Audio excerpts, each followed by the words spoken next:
Order!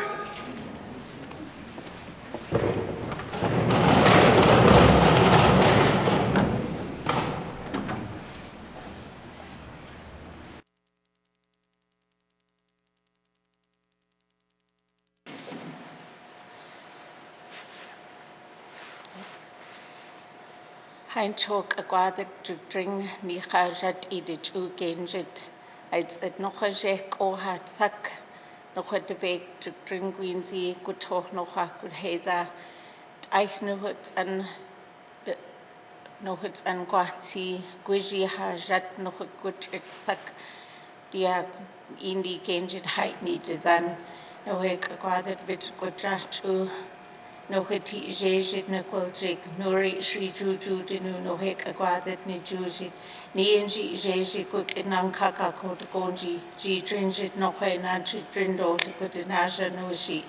No it twanu no hat unkachini, nits oina twanu no hat angit gutzet no hut no esho, kot twanu gutzet no he nauji. What units aneri kuk agwadat I ha kwen kwantit shika koshi genjit. Amen. Hi.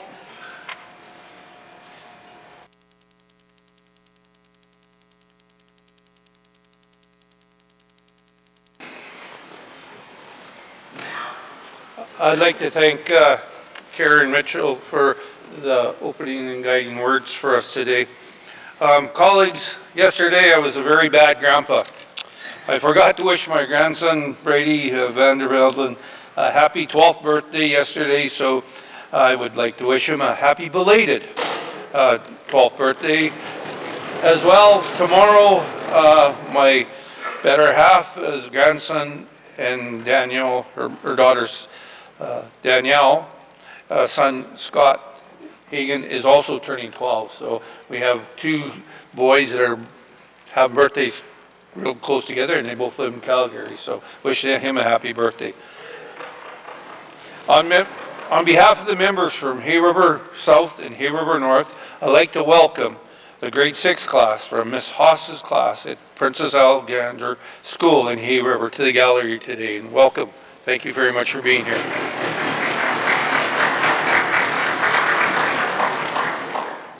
Now folks, for a reason why we're all here, the Minister of Finance.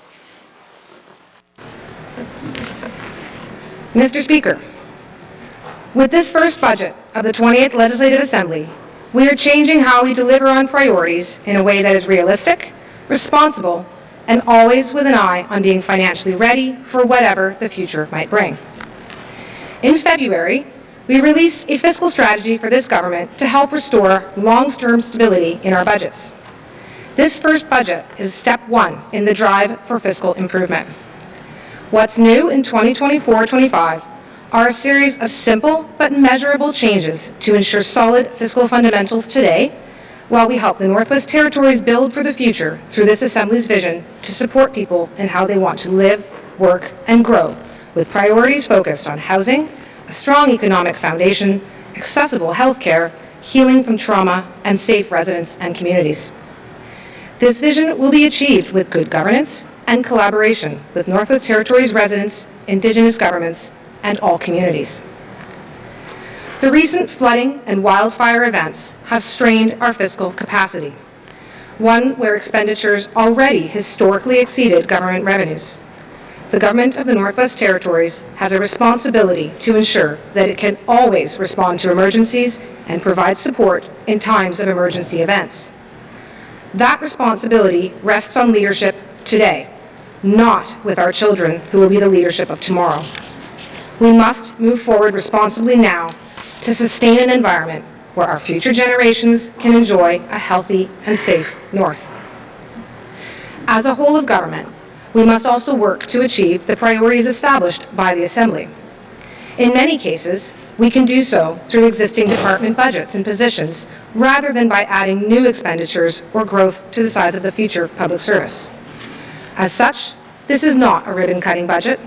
This is a practical and realistic budget aimed at reducing our overall expenditures in 2024-25 to help meet the benchmarks we set to both restore balance and increase our fiscal capacity to deal with unexpected events.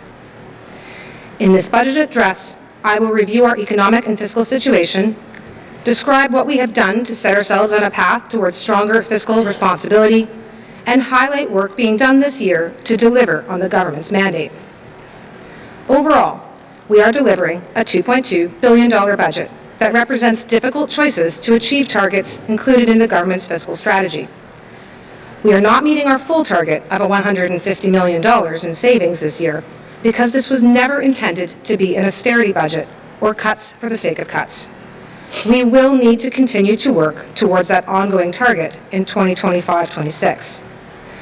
This budget is about value and efficiency, not just reductions, and always mindful of the responsibility to achieve the priorities set by the Assembly.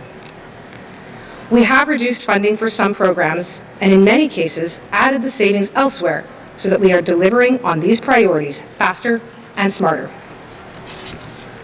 Monsieur le Président, la limitation de nos dépenses ne détourne pas notre attention des défis et débouches économiques du territoire. Need not ignore the economic situation of the government, nor the government's role in establishing a solid basis for the economy. Encore une fois, le gouvernement Once again, a un rôle à jouer dans the government l'assurance de has a solides role to assises play économiques. Tout in comme chaque résident, providing a entreprise, solid economic autre basis gouvernement for each et organisme resident, sans but lucratif. business, and other organization within the territory. There is incredible economic potential across the territory. We are all aware that the economy will soon be going through a significant change, as the first closure of our world-class diamond mines is expected in less than 2 years, and this will have a noticeable effect on the economy. These mines are at the center of many of the economic relationships that exist throughout the territory. How we respond to the first closure is a key point of discussion for the territory. This closure should be a call to action to motivate collective efforts to support a strong economic foundation. When the diamond mines opened some 25 years ago, there was much talk about training and capacity building, and yet we are still struggling with a resident labor workforce that is statistically at full employment, even though some communities have high unemployment, and opportunities continue to leak outside our borders or cannot be seized for lack of workers to support business expansion. But we are not short of opportunities. The imminent closure of one large diamond mine is concerning, but other two have socioeconomic agreements that set targets for northern hires that the mines struggle to meet. This suggests that the other mines should be well placed to receive northern workers. More good news is that the Northwest Territories has a wealth of mineral deposits that are gaining attention as the world seeks new technologies to reduce greenhouse gas emissions and which rely on critical minerals and metals. Mineral exploration in the territory has increased every year since the pandemic, and 2023 investments were at their highest levels in 15 years. Based on the Survey of Exploration Intentions, we are expecting that 2024 spending will exceed 2023. We need to ready our workforce, enhance transportation and energy corridors, and shore up our business environment to turn this exploration into production. We now have some of the largest remediation projects in the history of this country happening in the Northwest Territories. Nation-building scale infrastructure projects in transportation and energy are advancing, and opportunities rising across a diversity of economic sectors. A strong economic foundation requires a diversified economy to reduce the risks created by outside events beyond our control. We all want a territory where people are supported in how they want to live and work, and in this budget, we are answering the call to deliver on our role and responsibilities, such as less red tape, transparent processes to create land access, education and training for the current and future labor force, supporting increased housing, and providing good health care for a productive workforce. We are focusing on strengthening our collaborative approach to economic development, such as working with Indigenous governments on land use planning and community partners on regional economic plans, so that residents, businesses, and industry can take the lead finding opportunities that are in demand and create rewarding jobs. Through the Government Renewal Initiative and strengthened adherence to a renewed macroeconomic policy framework, we can ensure we find the best value for public funds, including supporting entrepreneurship and risk-taking in the private sector. The Northwest Territories job market already has a low unemployment rate and a high level of job vacancies. The Department of Education, Culture and Employment budget supports its 2021 to 2025 Skills for Success Action Plan and is working towards an annual target of 75 net new childcare spaces to increase the availability of licensed spaces to give more child caregivers the choice to participate in the workforce. The pandemic is further in the past for the tourism industry, as the number of operators and aircraft movements are back up to pre-pandemic levels. With government support, the commercial fisheries sector looks poised for growth under the revitalization strategy and with higher prices and more people fishing commercially in 2023. Le revenu disponible des ménages tannoirs demeure aux premières Households' revenue continue to lead in the country per capita, and household savings rates remain higher than any province.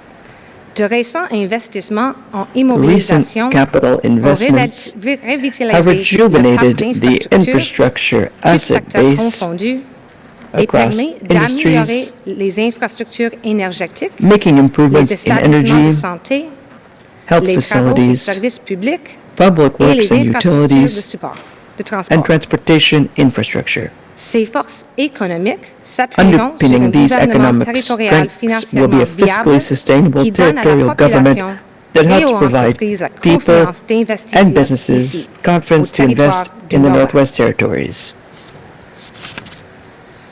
In short, the territory continues to have a solid economic base to build on.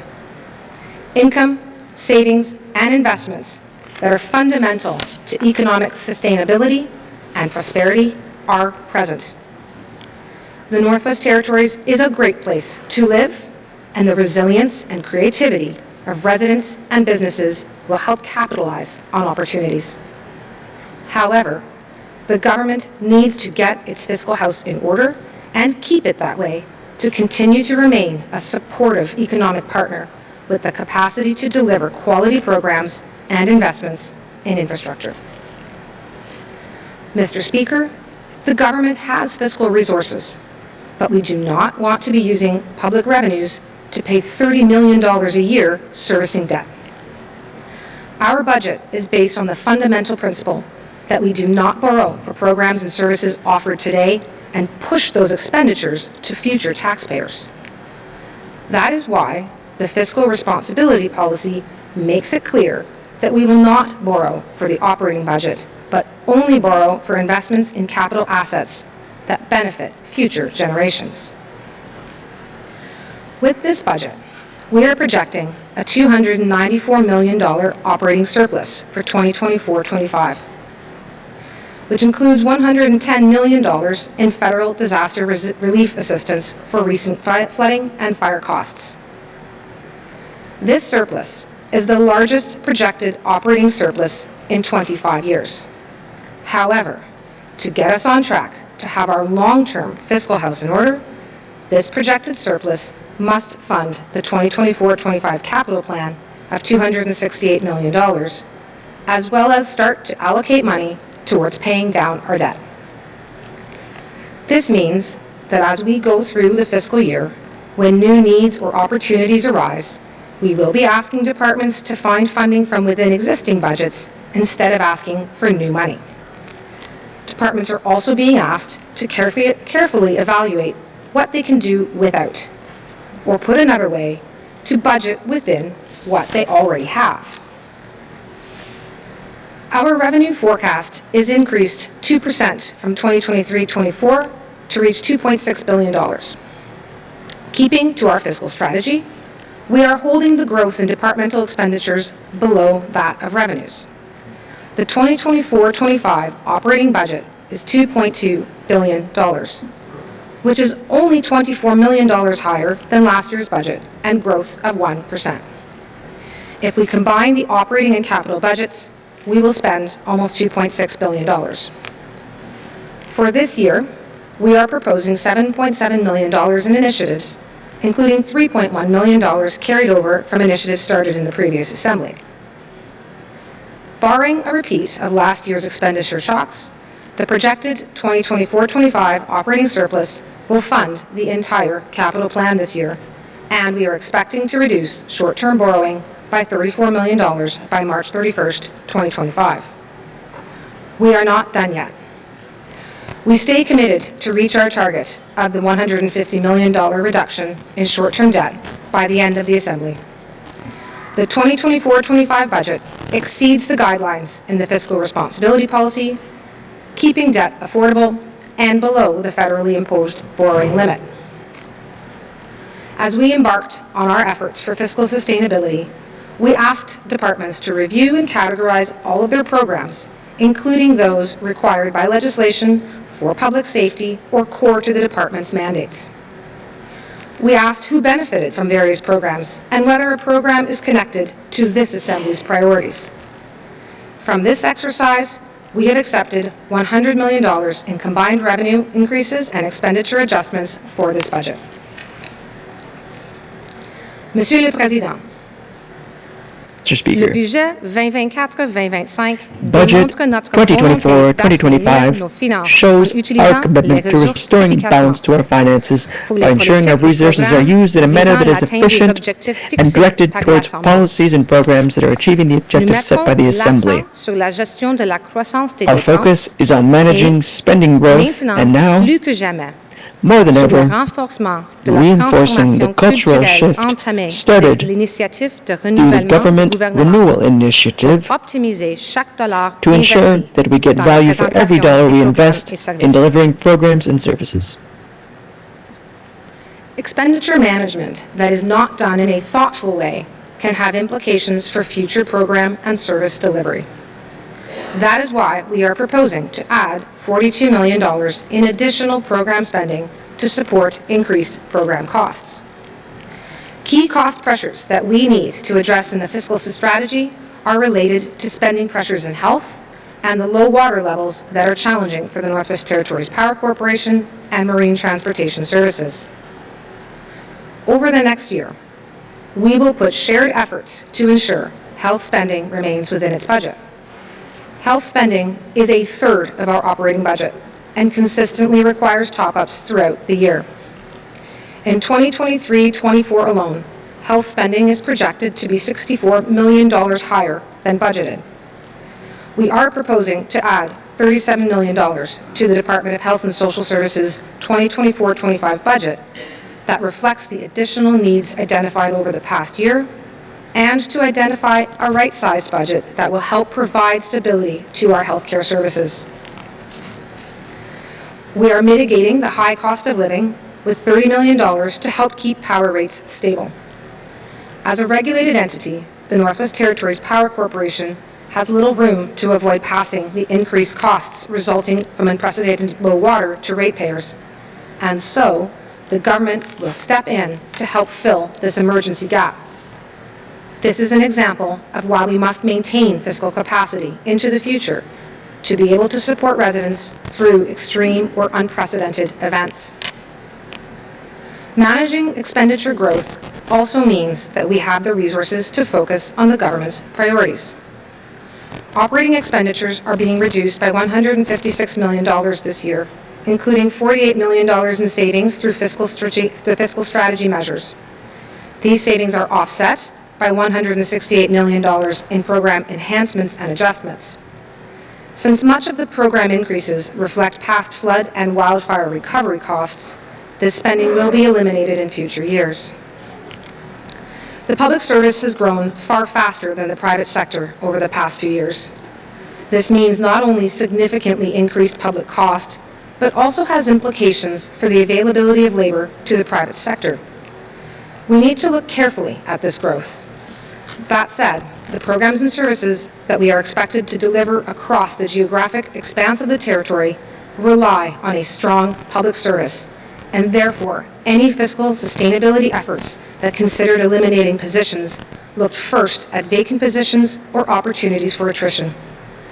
For positions that may be affected, the government is fully committed to the retention of any affected employees, and every effort will be made to retain employees within the public service. We have been very effective at placing effective employees in the past. We are confident we will have similar results this time. Our public service is the government's greatest asset, and we will continue to ensure that the government of the Northwest Territories is a welcoming and attractive workplace. As noted, the fiscal sustainability actions proposed in this budget will not be enough to achieve the fiscal strategy we set out.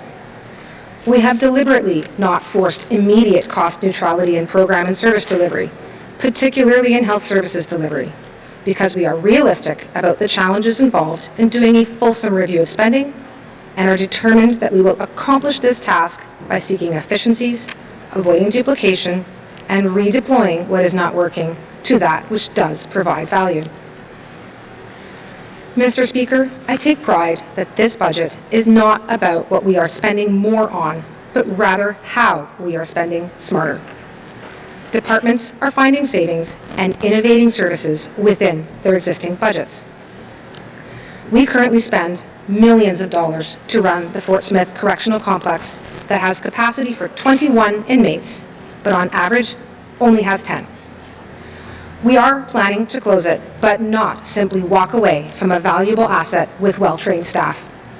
Over the coming months, the government will examine how this asset could be repurposed into a wellness center. To do so might ultimately require some reinvestment for renovations, but to not do so leaves us spending money that is not effective or efficient. This is an example of connecting the dots between an inefficient use of public funds to areas of need that reflect the priorities of the Assembly. The Department of Justice, in collaboration with other departments, will begin this work immediately, and we will be seeking out other opportunities to redeploy existing infrastructure to better meet the needs of the Northwest Territories. Justice is also using technology to enhance policing services, save money, and reduce risk. For example, Justice will complete its project to provide 19 RCMP detachments with the capability to hold bail appearances online. This will allow RCMP members to spend more time in their home communities and make more effective use of their time and resources. Through the Department of Finance, we are using technology to save almost $700,000 each year by upgrading the phone system, simplifying video conferencing equipment and software with less expensive options, and taking advantage of our scale for other types of software that was used in one department and is now applied in another. Finance is home to the Northwest Territories Center of Geomatics, which is working with other departments and communities to provide flood mapping data, geospatial data for land use planning, and operational tools for emergency management and response. Mr. Speaker, we will be the first government in the country to partner with the federal IT apprenticeship program for Indigenous peoples. With Finance spearheading a memorandum of understanding with Employment and Social Development Canada to provide opportunities for Indigenous candidates to participate from their home communities and gain meaningful employment with the government while taking advantage of training and support resources offered through this federal program. Drug therapies and their unit costs are substantial sources of spending pressure, and the Department of Health and Social Services has been working with counterparts across Canada to secure product listing agreements with drug manufacturers for rebates under the Extended Health Benefits Program. This approach has proven a successful cost-saving measure, and in this past year, the department has secured several drug agreements used in the chemotherapy program, giving us access to most drugs used in the treatment at a lower cost. With treatment therapies continuing to change and new drugs coming to market regularly, these efforts help keep pace with growing demand. Health and Social Services will be seeking further drug agreements for other treatments and services this year. The Department of Environment and Climate Change is successful in this budget to fund innovative programs and projects without requesting new funding by securing $20 million in federal funds. Most of these agreements are multi-year and will be used for programs related to wildlife, conservation, wildlife prevention and mitigation, emergency management, climate change, and waters.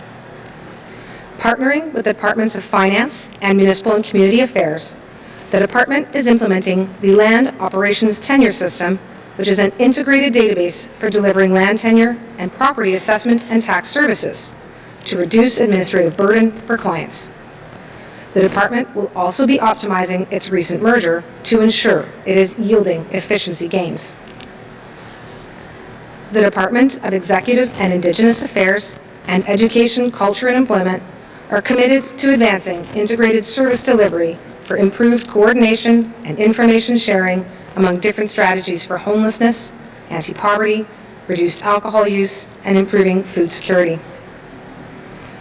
The Department of Municipal and Community Affairs has found resources within its existing budget to create a junior property assessor program to encourage individuals interested in assessment to join the workforce and learn on the job. By 2027-28, the department aims to fill 3 junior assessor jobs that will help ensure that properties are accurately assessed for property tax purposes. I want to give a special thank you to the over 900 public servants who sent in over 1,800 individual suggestions to help deliver better value with public funds. We are already acting on many of these suggestions in this budget. For example, we will be consolidating immigration policy into education, culture, and employment, which will improve accessibility to the Northwest Territories nominee program. The various programs offering support to the arts sector will be consolidated into the Department of Industry, Tourism, and Investment. Both of these actions bring government services under one department for a single point of contact, rather than spread between staff in different departments, and is expected to result in a better service experience. Similarly, there were many suggestions about reviewing assistance provided to businesses and non-government organizations to ensure they are consistent. Industry, Tourism, and Investment will act on these ideas by centralizing business supports. The Department of Executive and Indigenous Affairs will lead streamlining assistance for non-governmental organization funding for ease of access to user groups and ease of reporting for transparency. Another example is Infrastructure's Technology Service Center merger with Finance's Information Shared Systems Shared Services Client Care Desk.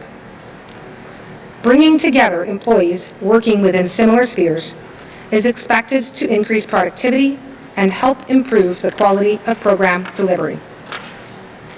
Based on employee suggestions, we will also be examining our portfolio of assets, specifically leases and vehicles, to maximize use of our government-wide resources this fiscal year. This will include a review of existing leased space to make better use of that space, reduce our overall footprint, and ultimately reduce costs.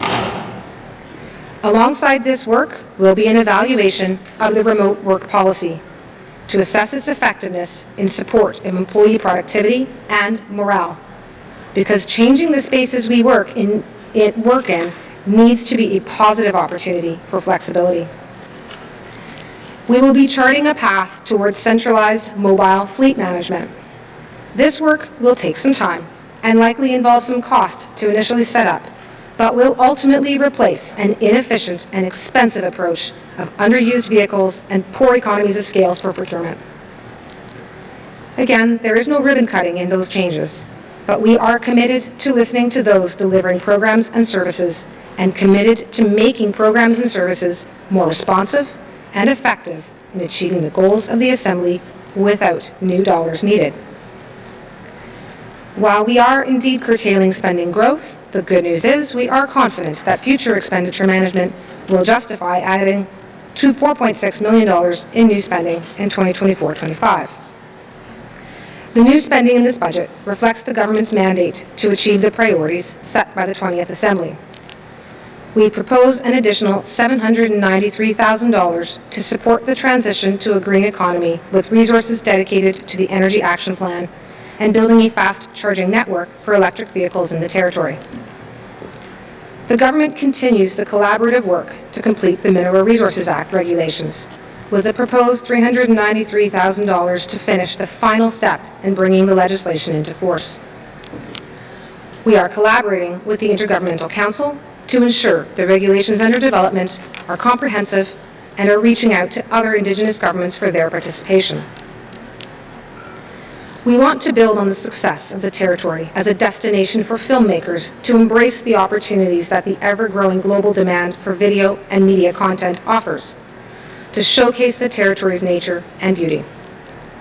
We propose to add $529,000 to increase the Northwest Territories Film and Media Strategies Film Rebate Program. This program helps with high production costs and supports the Northwest Territories Film Commission. Since 2015, every dollar spent under the rebate program has been associated with almost $9 spent in the territory on production.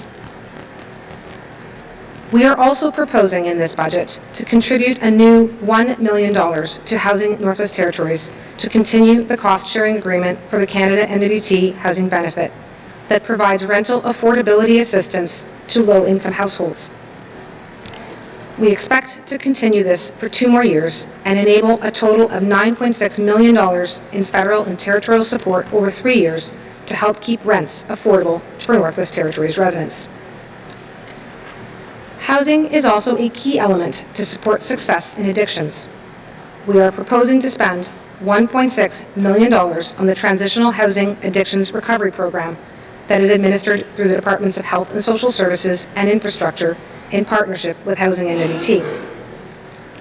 The program is expected to have locations open this year in Yellowknife and Inuvik in collaboration with nonprofit organizations to ensure units are available for people returning from treatment to have a safe and supported place to continue a journey towards health and wellness. These additional funds support an operating budget of over $121 million for Housing NWT. However, we recognize that no one entity or government will be able to solve the housing crisis alone.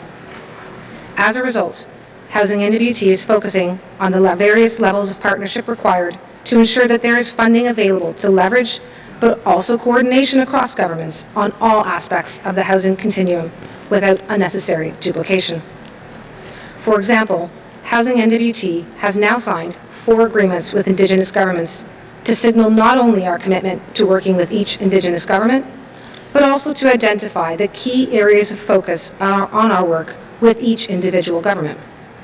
Another example is a partnership with Habitat for Humanity, which will result in over 10 builds completed by 2028, and this model is being expanded to more and more communities. With a more focused fiscal approach, every department can direct their core work towards shared priorities without requiring new funding. Housing is a prime example. Executive and Indigenous Affairs is supporting the delivery of the homelessness strategy. Environment and Climate Change is working to support access to land for housing development. And Municipal and Community Affairs is supporting land use planning for housing development. As well, the Department of Finance is supporting a housing market needs assessment using existing internal resources to provide territorial data on the type and sizes of homes required to meet the needs for all residents in the Northwest Territories. The assessment will rely on a model used by other jurisdictions, which will support not only our federal engagement strategy, but also our work with partner organizations in addressing the various needs across the housing continuum in the Northwest Territories. Dans ce budget, nous proposons, en appui à la priorité consistant à assurer la sécurité des résidents et des support the priority for safe residents and communities, we propose a budget put a total of $815,000 more into public safety for more relief staffing in the 911 program and dedicated specialists in high-risk areas, including emergency management. These positions will directly help keep residents and communities informed during emergencies and ensure that there is an adequate complement of staff at the receiving end of an emergency call. In addition, this budget also includes funds to improve the ability of the RCMP to support public safety. We are proposing to create a $1.3 million territorial crime reduction unit that will serve the entire territory with specialized resources to support investigations and proactive enforcement aimed at disrupting illicit drug supply and enhancing enforcement of targeting criminal networks. We are proposing to add $372,000 this budget and $744,000 annually in future budgets to enhance the RCMP emergency response team, comprising officers with advanced training and equipment who will assist in the successful resolution of dangerous situations. This budget will also add 4 new officer positions in regions across the Northwest Territories through the First Nations and Inuit policing program, and 2 additional general duty officer positions at the Fort Providence Detachment. Directly after this budget, departments will start the process to develop next year's budget and the 2025 capital budget this fall. Year 2 of this assembly will require more work to restore balance to our fiscal situation. We are looking to continue the drive for fiscal improvement and encourage the culture of continuous evaluation that will give us confidence that we are getting value for dollars spent. Mr. Speaker, it takes imagination to answer our need for fiscal sustainability while still delivering on the government's mandate responsibilities. With all certainty, we are stronger together. It is beyond doubt that Northerners can pull together for whatever challenges they face. The response by the public service to the call for making changes is all the evidence we need to be confident that we have a culture of creativity, determination to embrace change, and a spirit of continual improvement. I want to thank all the members of the Assembly for the work we have done together to provide a set of priorities that is focused and clear, as well as for all of the discussions had to date about this budget as a step towards achieving those priorities. I am also grateful for the correspondence and discussions from residents, governments, organizations, and our civil service that have helped shape a budget that delivers in a fiscally responsible way. Mr. Speaker, we have set a foundation to effect change. We must ensure that the Northwest Territories is positioned to take advantage of opportunities while we continue to build upon our successes. Fiscal policies and strategies designed to manage debt and risks effectively ensure the longevity of our programs, build these foundations. We are dedicated to doing things the right way, with positive relationships, seizing our economic advantages, and embracing opportunities. Thank you, Mr. Speaker.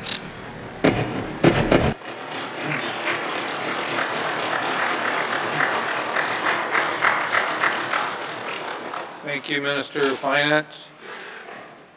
We will take a brief recess, and then we will come back to deal with our daily business. So thank you very much, and thank you to the audience, and thank you to the Finance Minister. And I thank the interpreters, thank you for slowing down a little bit. Thank you.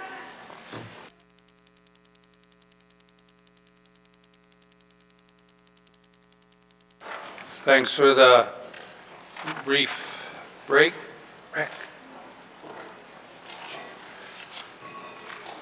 Minister statements. Minister statements. Member statements. Member from Mophie.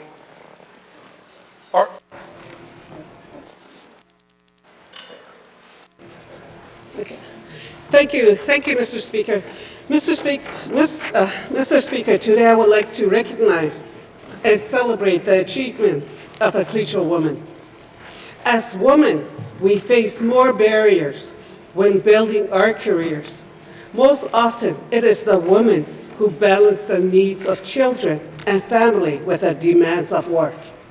And for women who pursue employment in mining, there are even more challenges as they navigate a male-dominated field. Mr. Speaker, Indigenous employees at MWT Mines represent between 16 and 18% of the total employees. Women represent 15.3% of the mining industry in the NWT. Mr. Speaker, every Indigenous woman working at the NWT mine has overcome challenges to be there. So when an Indigenous woman achieves success and is recognized with an award from the mining sector, we can all celebrate. Today I want to recognize Ms. Grace McKenzie. Grace is a mine liaison with the Clicquot government, and she was given the 2023 Award for Women in Mining NWT. Grace began her career in mining in 1998 in human resources with Diavik Diamond Mine and then Ekati Mine. She later joined De Beers Gahcho Mine as a community liaison before moving into her current position with the Clicquot government. Grace is acknowledged as having a big impact on raising cultural awareness within the mining sector. She holds a warm and honest approach that encourages positive relationship between the government and indigenous communities. She was recognized for her role with De Beers Books in Homes program, where she visited schools for more than a decade. She is passionate about her culture and people, has decades of experience in mining, and holds a commitment to cultural respect and equity. Grace is a role model to women and youth in the Clicquot and across the NWT. Grace has shown that you can work in the mining sector, have a rewarding, successful career, and promote your culture. Mr. Speaker, I would like to congratulate Grace McKenzie on her years of work promoting positive relationship in the mining sector and promoting Clicquot culture. She is a positive role model to our communities, and I hope to see more women achieve success in mining as Grace has done. Thank you. Thank you, Member from Moultrie. Member from Moultrie, Grace McKenzie is in upstairs, and thank you very much and congratulations on your award. Member statements. Member from Trinidad Willity. Thank you, Mr. Speaker. I would like to take a moment today to congratulate two of my constituents, Lena and Henry Mackay of Forward Resolution, for celebrating 60 years of marriage.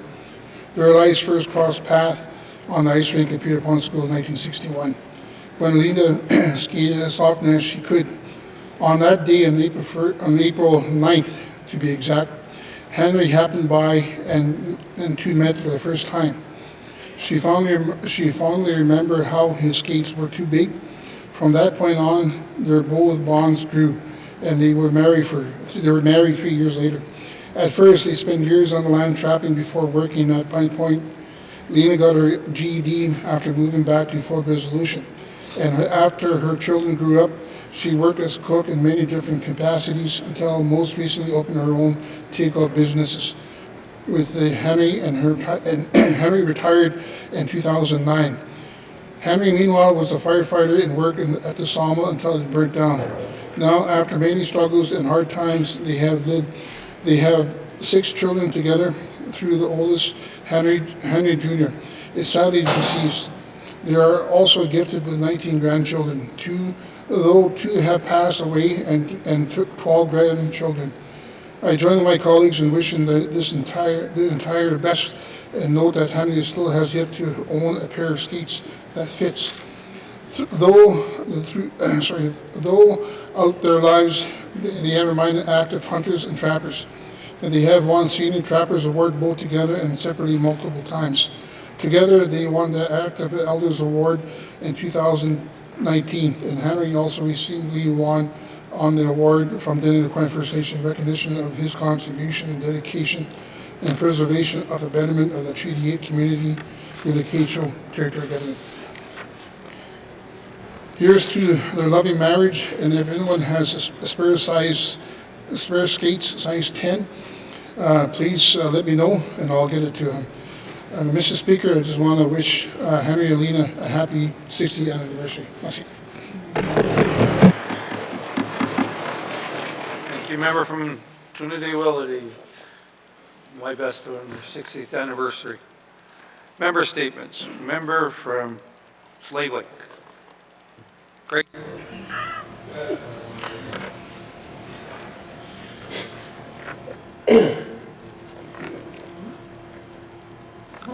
Sorry, the sun is shining, Mr. Speaker. Not sorry for that, though. Thank you. Today I'm pleased to read my Youth Parliamentarian for 2024, Ms. Noah Jackson Grau's member statement. I rise today to make a member's statement on the issue of lack of water access in the Great Slave Riding area and generally in the city of Yellowknife. There are not enough safe public access areas in and around the waterfront of our city, a city that is on the shore of one of our most beautiful, natural, and pristine lakes in the country. But said beauty has always been concealed by private development and underdeveloped public access areas. In my riding, there are many waterfronts that are difficult to access for boaters, citizens, seniors, swimmers, and for anyone in general who would like to use these areas. Think about it. We could have things like food and drink vendors, live music, and aurora viewing on the waterfront. There are so many cities like this in Canada that we can learn from. Capital cities and municipalities that have access to waterfronts make it a priority to showcase these areas. Why doesn't this capital city do the same? Although it would cost money to implement these improvements could attract more tourism to these areas and generate revenue for our city. Some activities that could be implemented are water trampolines, boardwalks, docks for mooring boats, waterfront cafes, and several additional recreational activities that could be enhanced by having safer public access to the water. I'm calling on the Minister of Infrastructure and the Minister of Industry, Tourism and Investment to consider working with me to make this happen for the improvement of territorial waterfronts. Let's make a splash. Thanks, Mr. Speaker. Thank you, member from Great Slave. Member statements. Member from Nunavik-Boot Lake.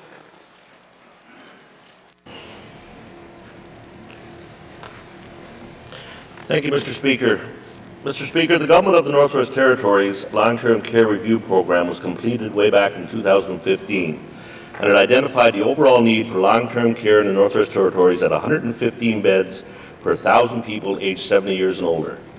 The Inuvik area services 3,200 people, Mr. Speaker, of which 11.6% are over the age of 70. This equates to the need for 43 beds. As such, the GNWT determined that a 48-bed facility would address the short and long-term needs of the Inuvik area. Mr. Speaker, in 2018, the Inuvialu Regional Corporation and the Gwich'in Tribal Council jointly developed and submitted an operational plan based on the best practices of long-term residential care. It was created in alignment with key GNWT documents, including the Integrated Service Delivery Model, Continuing Care Framework and Action Plan, Our Elders, Our Community, Northwest Territories Long-Term Care Program Review, Northwest Territories Continuing Care Standards, and other relevant documents. Mr. Speaker, the governance model proposed was to establish a board of directors for the facility that is comprised of representatives appointed by the Gwich'in Tribal Council, Nunavik Regional Corporation, and Government of the Northwest Territories, including community members to reflect the region's population and expected clients. Mr. Speaker, while community representation is paramount, the exact governance structure would depend on the ownership model chosen for the facility and the operations. 3 basic alternatives were proposed. Alternative 1 would be GNWT own and the Indigenous government operates. This alternative would see GNWT go to tender, design and build or design-build a facility, and will continue to own, maintain the facility, but enter into a long-term operations contract with the Indigenous governments, providing the ongoing health care. Alternative 2, Mr. Speaker, would be that the Indigenous governments would own and the government GNWT would operate. This alternative would see the Indigenous governments design, build, own, maintain a facility through a sole source negotiated contract and then lease the facility to GNWT for long-term care operations.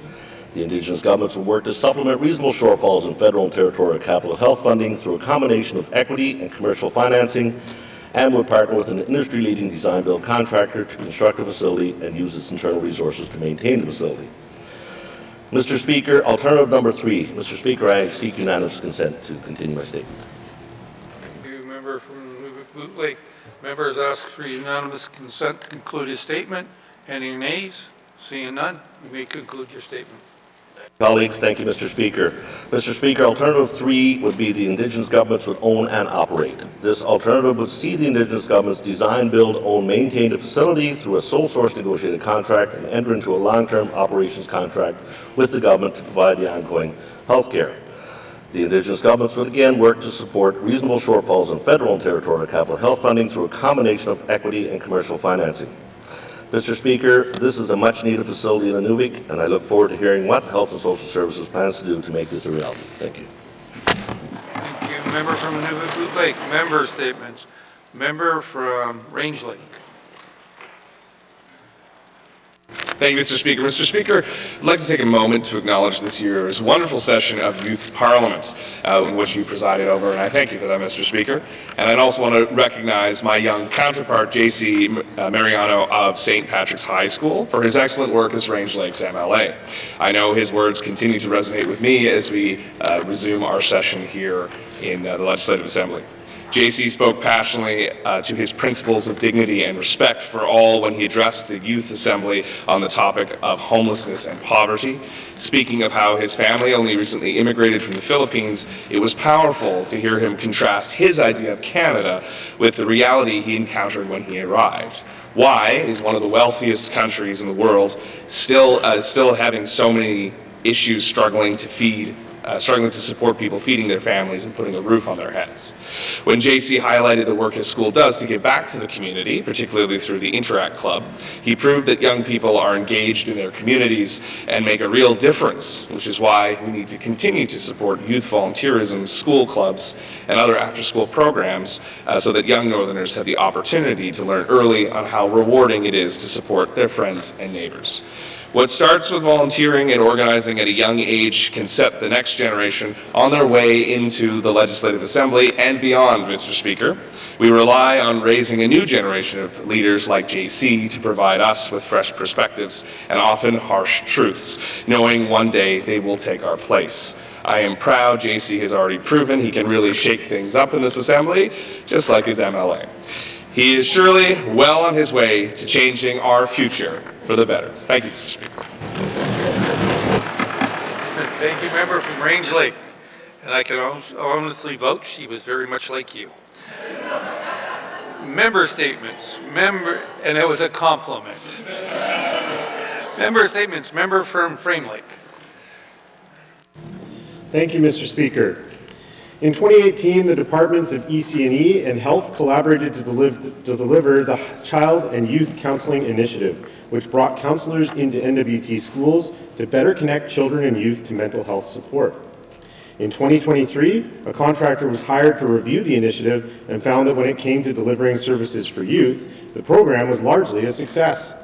The contractor noted that having CYC services available in the schools has not only improved access, but has also increased the identification of mental health disorders that previously would have gone unnoticed and untreated in children and youth.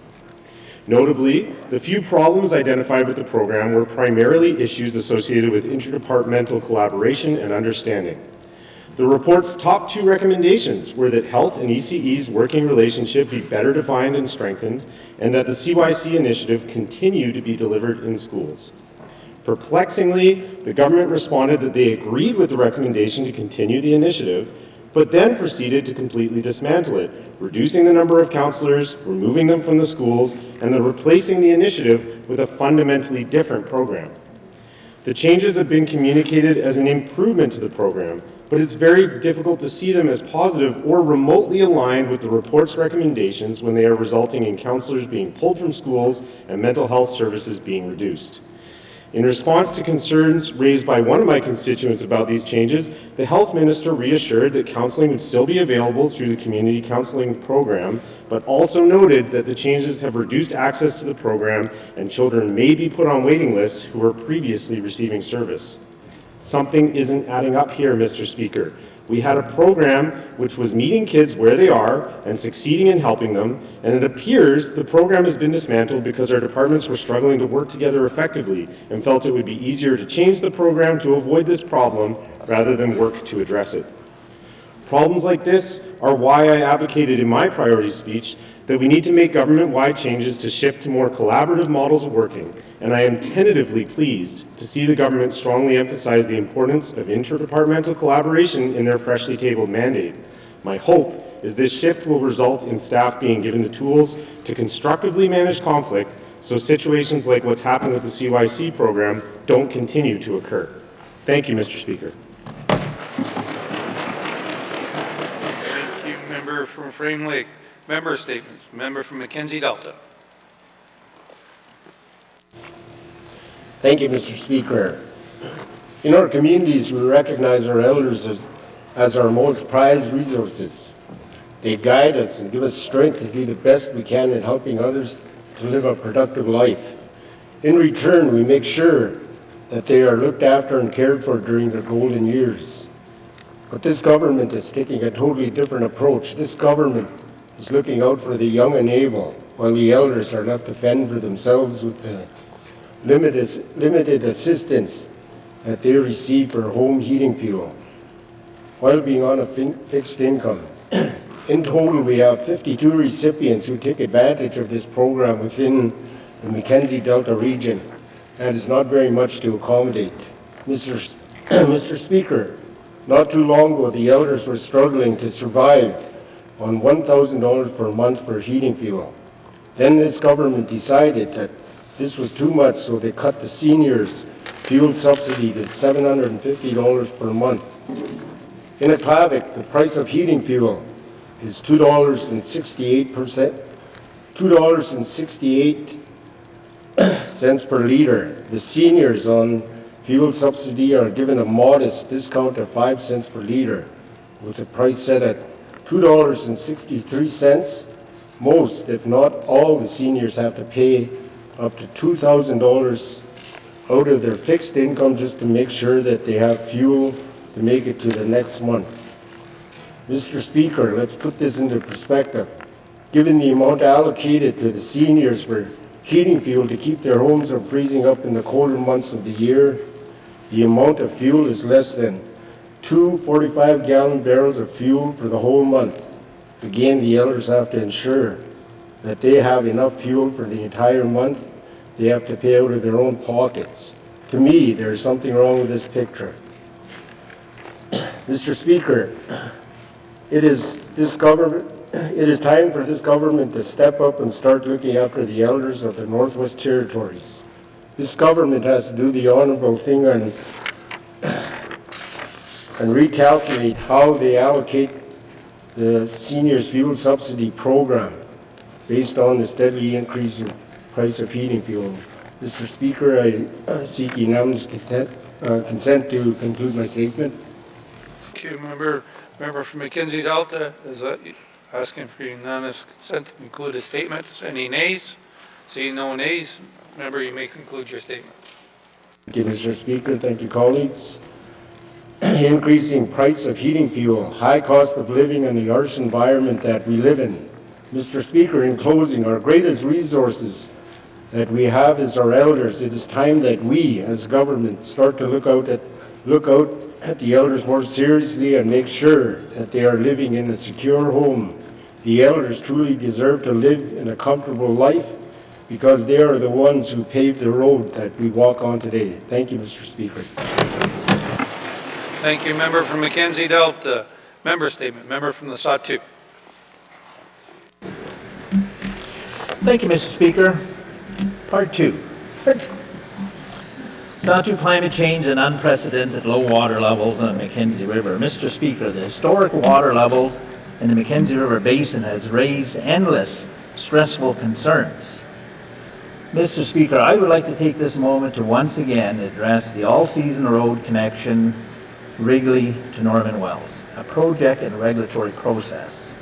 This vital infrastructure project is crucial in addressing the current resupply crisis.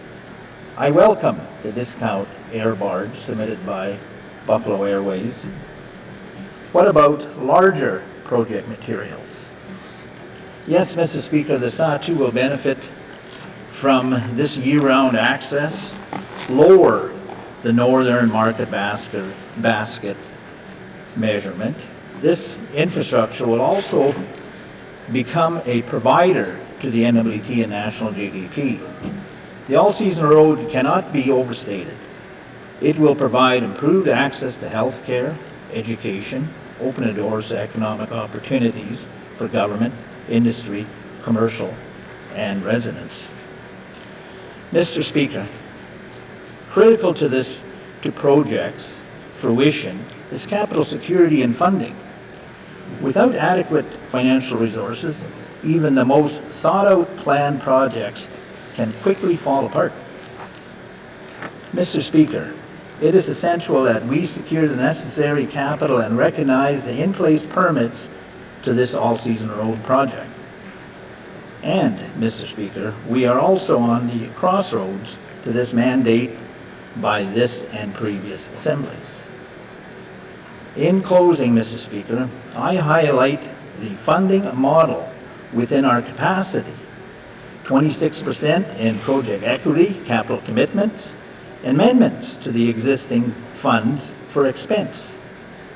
June 2018 funding announcement and the existing bilateral agreements capital we possess. Thank you, Mr. Speaker. Thank you, member from the Sawtoo. Member statements. Member from the Deitcho. Merci, Mr. Speaker. Mr. Speaker, today I want to speak about the lack of cell service across the NWT.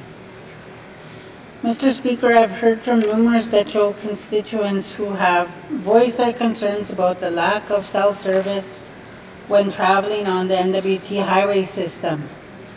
People have safety concerns regarding the inability to call for help if something were to happen while traveling on our highways, especially women traveling alone with their children. Mr. Speaker, some people have told me that this is an issue that affects them so much that they fear driving alone, especially to do business in other communities or even visit family. This issue affects all residents and businesses as well as, and it must be improved as well. Mr. Speaker, this is an NWT-wide problem that all highways have and all regions are dealing with. All 10 highways across the NWT have this problem. And this problem is especially dangerous for people in the event of natural disasters and emergencies, such as wildfires, as we've seen play out last summer when telecommunications went down in multiple regions. Mr. Speaker, I know that many MLAs in many assemblies have spoken about this issue. And since improving public safety is part of this the mandate of the 20th Assembly, I believe improving cell service across our highway system should be part of our government's plan. I will have questions for the Premier later today. Thank you, Mr. Speaker. Thank you, member from the Deitcho. Member statements. Member from Yellow Lake North.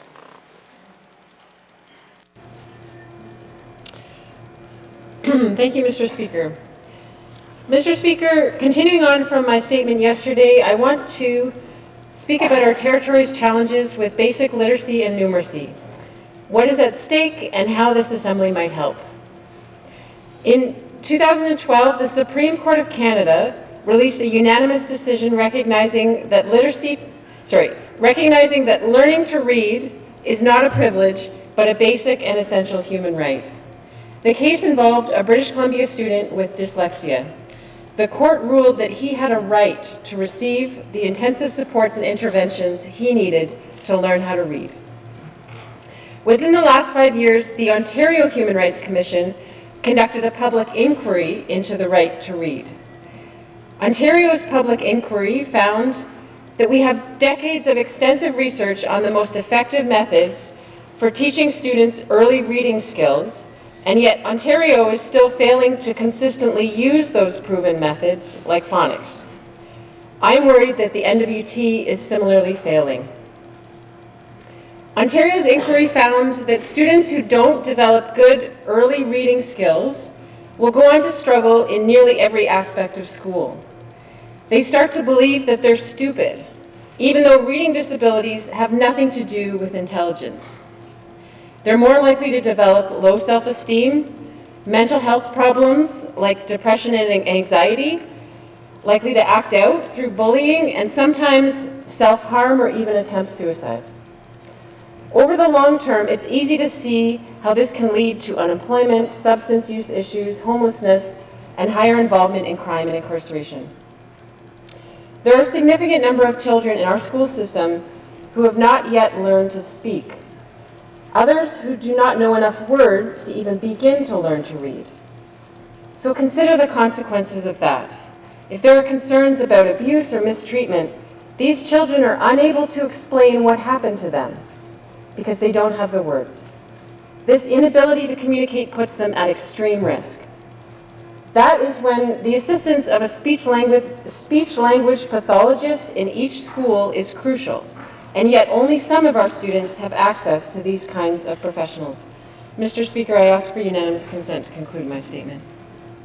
Thank you, Member. Member from Yellowknife North is asking for unanimous consent to conclude her statement. Any nays? Seeing no nays, Member, you may conclude your statement. Thank you, Mr. Speaker. So there is evidence that many learning disabilities can actually be prevented with the right early interventions and support. So a learning disability does not need to become a lifelong disability. According to the Human Rights Commission of Ontario, we should not be using student accommodations as a substitute for teaching them how to read.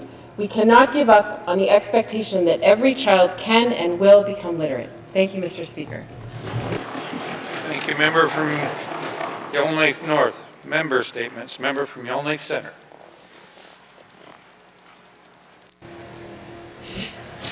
Thank you, Mr. Speaker. Mr. Speaker, it's time to have that unfortunate and uncomfortable conversation about e-scooters. It is time to ask the government to start looking into regulations. Now, if Dr. Zeus was here today, he might say about e-scooters something along the lines of, I see them zip, I see them zag. On the sidewalks, on the roads, everywhere, who knows? Between cars, between people, eek! The next time I see them, laying flat under a steeple. No brake lights for me as they fly through the intersection. Fools only stop.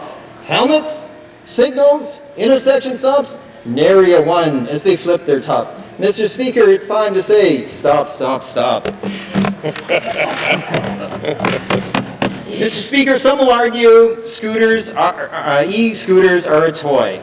And, you know, to an MLA like me, they may say, hey, take it easy, relax. You know, fair enough.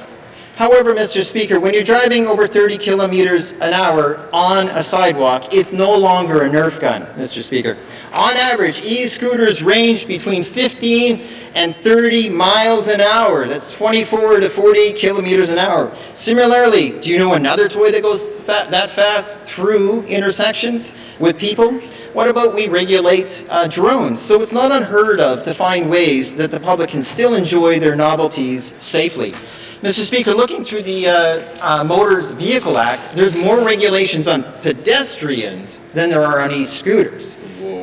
Pedestrians are told they must look both ways as they cross the intersection. But again, it's silent on scooters. So we unfortunately do that. Mr. Speaker, what about bicycles, for example?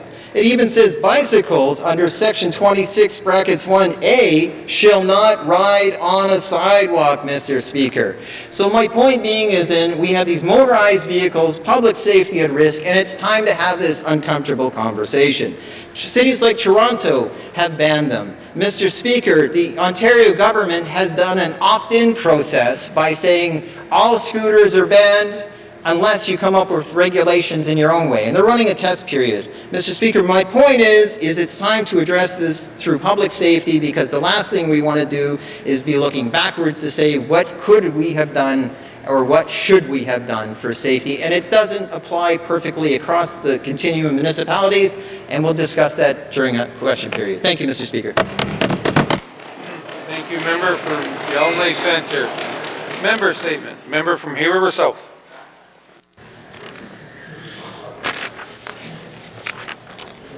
Thank you, Mr. Speaker. I would like to take a moment to recognize one of our esteemed colleagues. During my previous engagements, I've been actively involved with the local Hay River Legion in Hay River, and I was on the executive. I was able to do lots of work with this individual in regards to his commitments. The one I speak of is none other than our Sergeant of Arms at the Legislative Assembly, Mr. Floyd Powder. Today I stand in the House.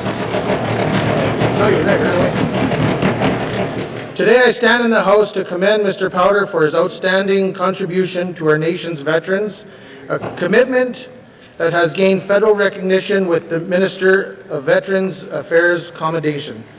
This award celebrates his exemplary service, particularly his dedication to the Last Post Fund. Under Mr. Powder's stewardship, the Last Post Fund has made significant strides, as evident by the federal government's acknowledgement for his efforts in identifying 27 unmarked graves, many of which have belonged to Indigenous veterans. His unwavering commitment is further underscored by his initiative to provide proper recognition. Having placed headstones on graves in Hay River and other communities in the Northwest Territories. Considering these remarkable achievements, I extend my heartfelt congratulations to Mr. Floyd Powder. His tireless efforts and selfless service exemplifies the highest models of public duty. We are truly fortunate to have such a dedicated individual amongst us. Thank you, Floyd, for your invaluable contributions. Thank you, Mr. Speaker. Thank you, member from Hay River South. Member statements. Colleagues, yesterday I talked about our youth parliament and the great job that youth did. And keeping in the theme of some of my colleagues today, I did ask the youth if I could do their statement in the House. Leo Arlick, represented in the Henday region. Here is his statement. Kids tend to not like school. The reason we look forward to breaks, the weekend and such, is because we don't want to spend all day, every day, in a dark room memorizing complex formulas and grammatical rules that, unless spoken to an English teacher, will most likely never be used to day-to-day life. Now, I'm not saying that we should abolish the current school system or anything, but I believe that there needs to be some changes, major changes. The most important and easiest thing we can change is escape that dark classroom and take learning outside. Taking learning outside will make students more engaged, improve mental health and well-being, and teach new, valuable lessons. There are countless studies that show that the students tend to do better, more receptive moods outside, are more open to learning, and have boosted creativity, problem solving, and critical thinking. There are tons of things to learn from being outside, and not just things like building forts, berry picking, or climbing.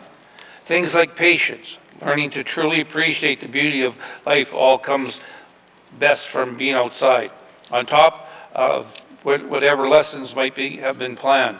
Many students are engaged enough in school, zoning out mid-class, getting in the way of learning.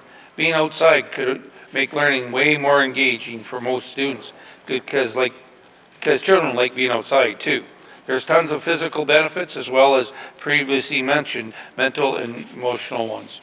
We aren't talking about dragging kids outside when it's freezing cold or pouring rain, but in the spring, summer, and fall, when it's nice. I believe that it is pivotal for the new generation to take care of the environment, and you can't take care of something if you don't know about it. With the wildfire, permafrost thawing, and floods, climate change is playing a bigger part than ever in our lives. But eventually, those currently in power will be too old to fight it. That responsibility falls to the next generation, and we need them to care. Best way to get somebody to care about something is by knowing that thing. And right now, not enough kids care about the land that we live on because they don't spend enough time on the land to truly care about it, and schools, without question, sometimes to blame. Being respectful of the time, I'd like the rest of the statement to be deemed as read. In closing, I'd like to thank Leo for being the Henday representative, willing to share his speech with us today, and more importantly, I'd like to wish him and his team all the best at the National Debate Championship in Vancouver, where he is right now. Thank you, Mr.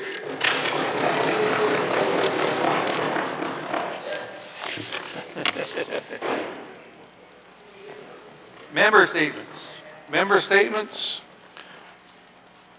Returns to oral questions. Returns to oral questions. Recognitions of visitors in the gallery. Colleagues, I'd like to recognize Chief Melanie Norwegian Medico from Jean Marie, and her her husband, Fred Medico. Welcome to the chambers.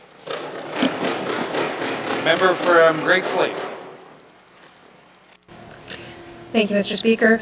I would like to recognize 2 pages from Great Slave Riding, Oscar Mifflin, who's here with us today, and Oliver Barrio, who paged for us yesterday. Both are students at École Alain Saint-Cyr, and I'm proud to have them here to watch the proceedings.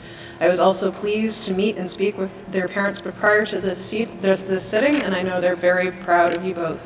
I would also like to welcome to the Chamber union members from Healthcare and Corrections, many of whom have had to leave to go back to work.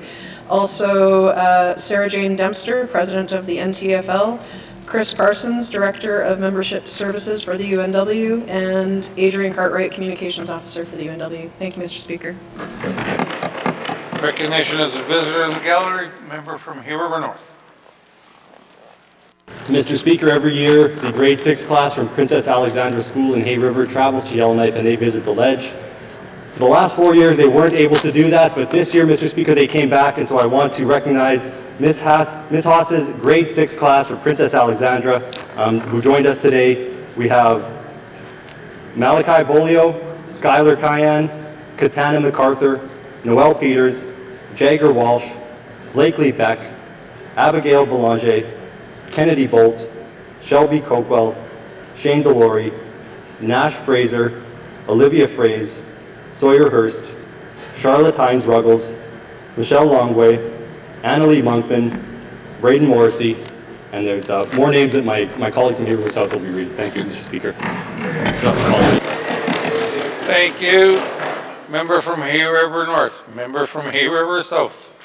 I will add to that list Lyndon Unger, Catherine Webb, Natalie Boucher, Chloe Campbell, Casey Cardinal, Brendan Flett, Zachariah Snellgrove, chaperones, Stephanie Hayes, Charisse Bouchard, Alea Femrocan, Kyler Grunke, Ryan Hanna, Clayton Jameson, and Jennifer Webb.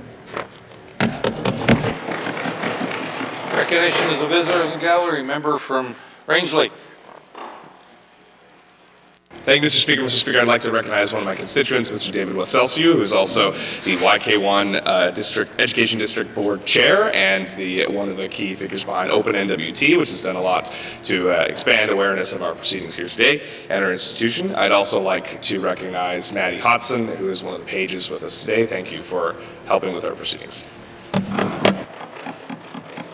Recognition as visitors in gallery, member from Trinidad Willity. Thank you, Mr. Speaker. I'd like to recognize as well the Chief Melody Norwegian from G. Mary River and Fred Medical. Welcome. Thank you. Recognition as visitors in gallery, member from Decho. Thank you, Mr. Speaker. I too would like to recognize Chief Melanie Norwegian Menico and her husband Fred Menico of JMR. Welcome to the... Recognition of visitors in the gallery. Recognition of visitors in the gallery. Member from Tabacha. Thank you, Mr. Speaker. Mr. Speaker, I'd like to recognize Austin Blanchard and Calvin Modeste, correction officers that were here for the budget speech from Fort Smith. Thank you. Recognitions of visitors in the gallery. Member from Yellowknife North. Thank you, Mr. Speaker. I'd like to recognize Mr. Tony Brushett, who's the Executive Director of the Salvation Army here in Yellowknife. Thank you. Recognition of visitors in the gallery. Recognition of visitors in the gallery. If we missed anyone, we thank you very much to be here and welcome to your house. It's great to have an audience. Replies to budget address. Member from Rangeley. Thank you, Mr. Speaker. Mr. Speaker, I have neither a podium nor new shoes, but I will do my best. Mr. Speaker, I'm delighted to stand today to reply to the budget address, if not for its content, but for the fact that we are at last able to make real decisions that will affect the aspiration and needs of the people we represent. It has been 192 days since we were all elected to serve our constituents of this chamber. And since then, the pace of our new government has been measured and cautious. We have, as a caucus, opted to take our time to stay in our comfort zone and take decisions slowly as we move to more consequential choices that will define the actions of the 20th Assembly and ultimately deliver on results to Northerners in all of our communities. Well, I appreciate that we must continue to move together as one to realize the dream of true consensus government. It is a bit too slow for what the Northwest Territory needs right now. Northerners know we have difficult years ahead and equally difficult decisions that must be made today if we are to preserve a future for our land and our peoples. But slow and steady we have been, first with an interim budget that promised little more than to keep the lights on while we went on to plan bigger and better things, our priorities. 4 collaborative themes that serve as the axis for which the 20th Assembly, and guide our decision making. Suitability, accessibility, and affordability of housing, a strong economic foundation, access to health care and addressing the effects of trauma, and safe residents and communities. These political priorities are something we all agree to in this House, and I am confident that Northerners agree to these as well, as the correct course to chart for our government. But these priorities are not precise actions for our government to take. Rather, they represent the ideal outcomes of the work we set out to accomplish for the next 3 years. The precise, measurable actions that will be taken are in the mandate, a document produced by the Premier and Cabinet, at least it was supposed to be. Instead, the mandate further refines the priorities by adding additional aspirational goals as bulleted lists nested under each priority. Oh, and Mr. Speaker, the mandate also splits the third priority in half into access to health care and addressing the effects of trauma. So now we're up to 5 priorities. Mr. Speaker, we're getting closer to some real commitments, but you won't find them in the mandate. No, instead, you'll have to look at the 4-year business plans, documents that will be tabled later today. These have been created by the departments to meet the priorities of the mandate, priorities based on the priorities of the Assembly. The business plans are significantly better than the mandate as they offer clear and tangible outcomes that the government intends to put in place through its efforts over the life of the 20th Assembly. The public and regular members can use these to measure the effectiveness of Cabinet and hold us all to account for the promises we have made. But there's still something missing, Mr. Speaker. These plans lack cohesion towards a shared vision for the territory. They are the best efforts produced by a single ministry in a vast government enterprise of thousands of workers. I'm told behind closed doors I will have to wait for mandate letters to be issued before I truly get to see the full picture of how this government will eventually work together. But I am tired of waiting. It seems that there's always another process around the corner, another step that must be taken before we can get to governing this territory. I want to empower our cabinet to lead, but there's too much hesitancy to seize the initiative, especially when the answer is always another process, another procedure, another plan. It feels as if we're in a cycle of perpetual planning instead of taking any kind of action. Mr. Speaker, the Chamber of Mines and Nunavut have been loud in sounding the alarm bell for the future of our economy with their eyes wide open report. The key message of this report is, quote, at the most basic level, there appears to be no clear, unified vision for the territory. The consequence is a lack of urgency that might have otherwise resulted in investments to revitalize the resource sector or that gave way to a thorough exploration into whatever is to be the alternative, end quote. Sorry. Mr. Speaker, my apologies. This report has shocking predictions that include the NWT losing more than 1,000 residents as a direct result of a diminished resource sector, with Yellowknife experiencing as much as 70% of those losses. This, of course, means the GNWT stands to lose over $100 million in revenue in a scenario where the resource sector disappears, further exacerbating our strained financial resources. This commentary is important for us to consider because it's critical of something I raised earlier, the lack of a cohesive vision from the government as a whole. This budget suffers from the same problem of divided government as the business plans. Each department followed their marching orders from the Financial Management Board to deliver cuts to meet the fiscal strategy, while realigning spending towards the mandate priorities in isolation of one another. Well, what we have here today is a financial Frankenstein's monster, collated interdepartmental budgets brought together by the Minister of Finance, with it first to tell you that she does not make the budget, but plays little more than a coordinating role. If we need proof of a lack of vision and cohesive agenda, look no further than the $10 million spending cap on forced growth and new initiatives that this government committed to in its fiscal strategy. This budget proposes to exceed it by $39.7 million. The good news is this is not an austerity budget. The bad news is it's not an anything budget. It does not propose anything transformative, nor does it promise deep cuts and job losses. It fails to reduce spending in a significant way that will restore balance, as per the fiscal strategy, and it fails to significantly invest in this Assembly's priorities, and importantly, our communities.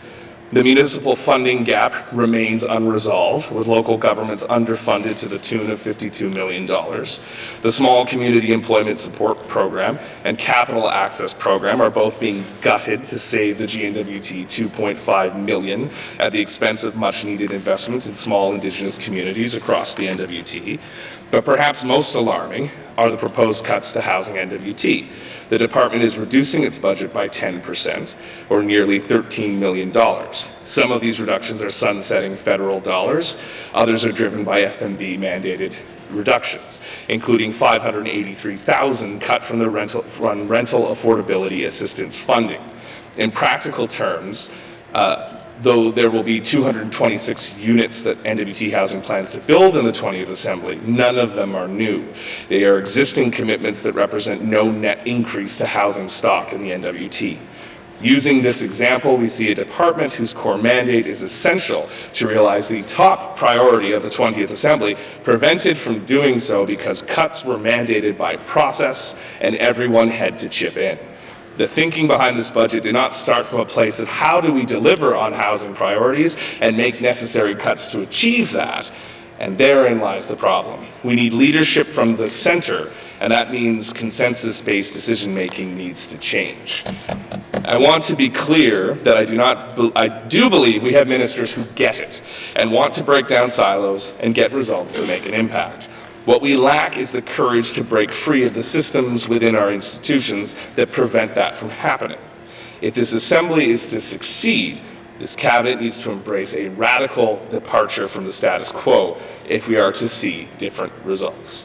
I will acknowledge that the Premier alluded to this in his speech yesterday when presenting the mandate, and the Finance Minister today spoke about being creative, imaginative, and taking more risks. Mr. Speaker, talk is cheap, and Northerners are expecting action. This budget does not deliver on change. It doesn't even try. Mr. Speaker, most important to me and many Northerners, and I think all Northerners, is our healthcare system. Of all responsibilities of this government and all governments in Canada, it is the most important because it is struggling, not only in the services it provides to our residents, but as a matter of financial sustainability. The Auditor General has taken the uncommon approach to draw the attention of the public to ongoing questions of healthcare spending because, quite frankly, it is destabilizing the very system of our government's financial resources. This budget proposes health and social services spending of $644 million, a 6% increase from last year. This is not a case of underinvestment. It is a case of good value for money and ensuring these dollars are improving patient outcomes and recruiting and retaining new clinicians, doctors, nurses, and allied health professionals. Our results on both fronts have been poor for many years, and spending more is not resulting in better care. We must get healthcare spending under control and make it both efficient and effective. And just as well, because we need to get healthcare management under control. Healthcare professionals I have spoken to have warned me that they have true belief that the present state of the healthcare system and the day-to-day functioning at Stanton Hospital are placing the public at risk, and they fear that something serious and irreversible will happen soon. There is a staffing crisis at the hospital and throughout the healthcare system. Nurses on the front line often work short. It is even alleged that they are required to take unsafe patient assignments that are against internal policies and against Canadian standards of practice. Given the grave situation on the front line, it should come as no surprise that the health authorities have made great use of private health agencies. Last year alone, NTHSSA spent $4.4 million on private health agency nurses, the equivalent of 31 registered nurse positions. A long-term reliance on agency nurses will cripple the budget and overall healthcare system. If agency nurses are going to be used in a great number, I foresee a huge exodus of local nurses and locum nurses. This will reduce services available to Northerners and raise costs ever higher for the provision of basic health care in our communities. Finding a solution will require significant investment and time. We could create an environment that would attract healthcare talent and be one of the premier employment facilities nationally, just like it used to be only 10 years ago.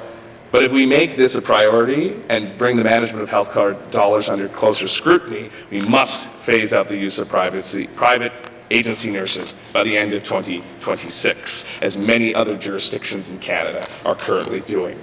Mr. Speaker, it is important to point out where I think this budget gets it right.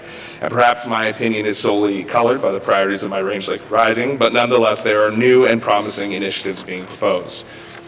I commend the Premier for making public safety and community policing a top priority of his Ministry of Justice.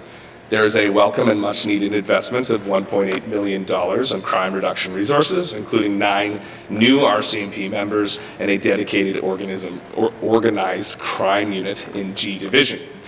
Likewise, the Department of Justice promises an ambitious and novel legislative agenda with the Trespass Act, Civil Forfeiture Act, and Safer Communities and Neighborhoods Act as clear examples of tools that will assist in enhancing community policing in Yellowknife and all our communities.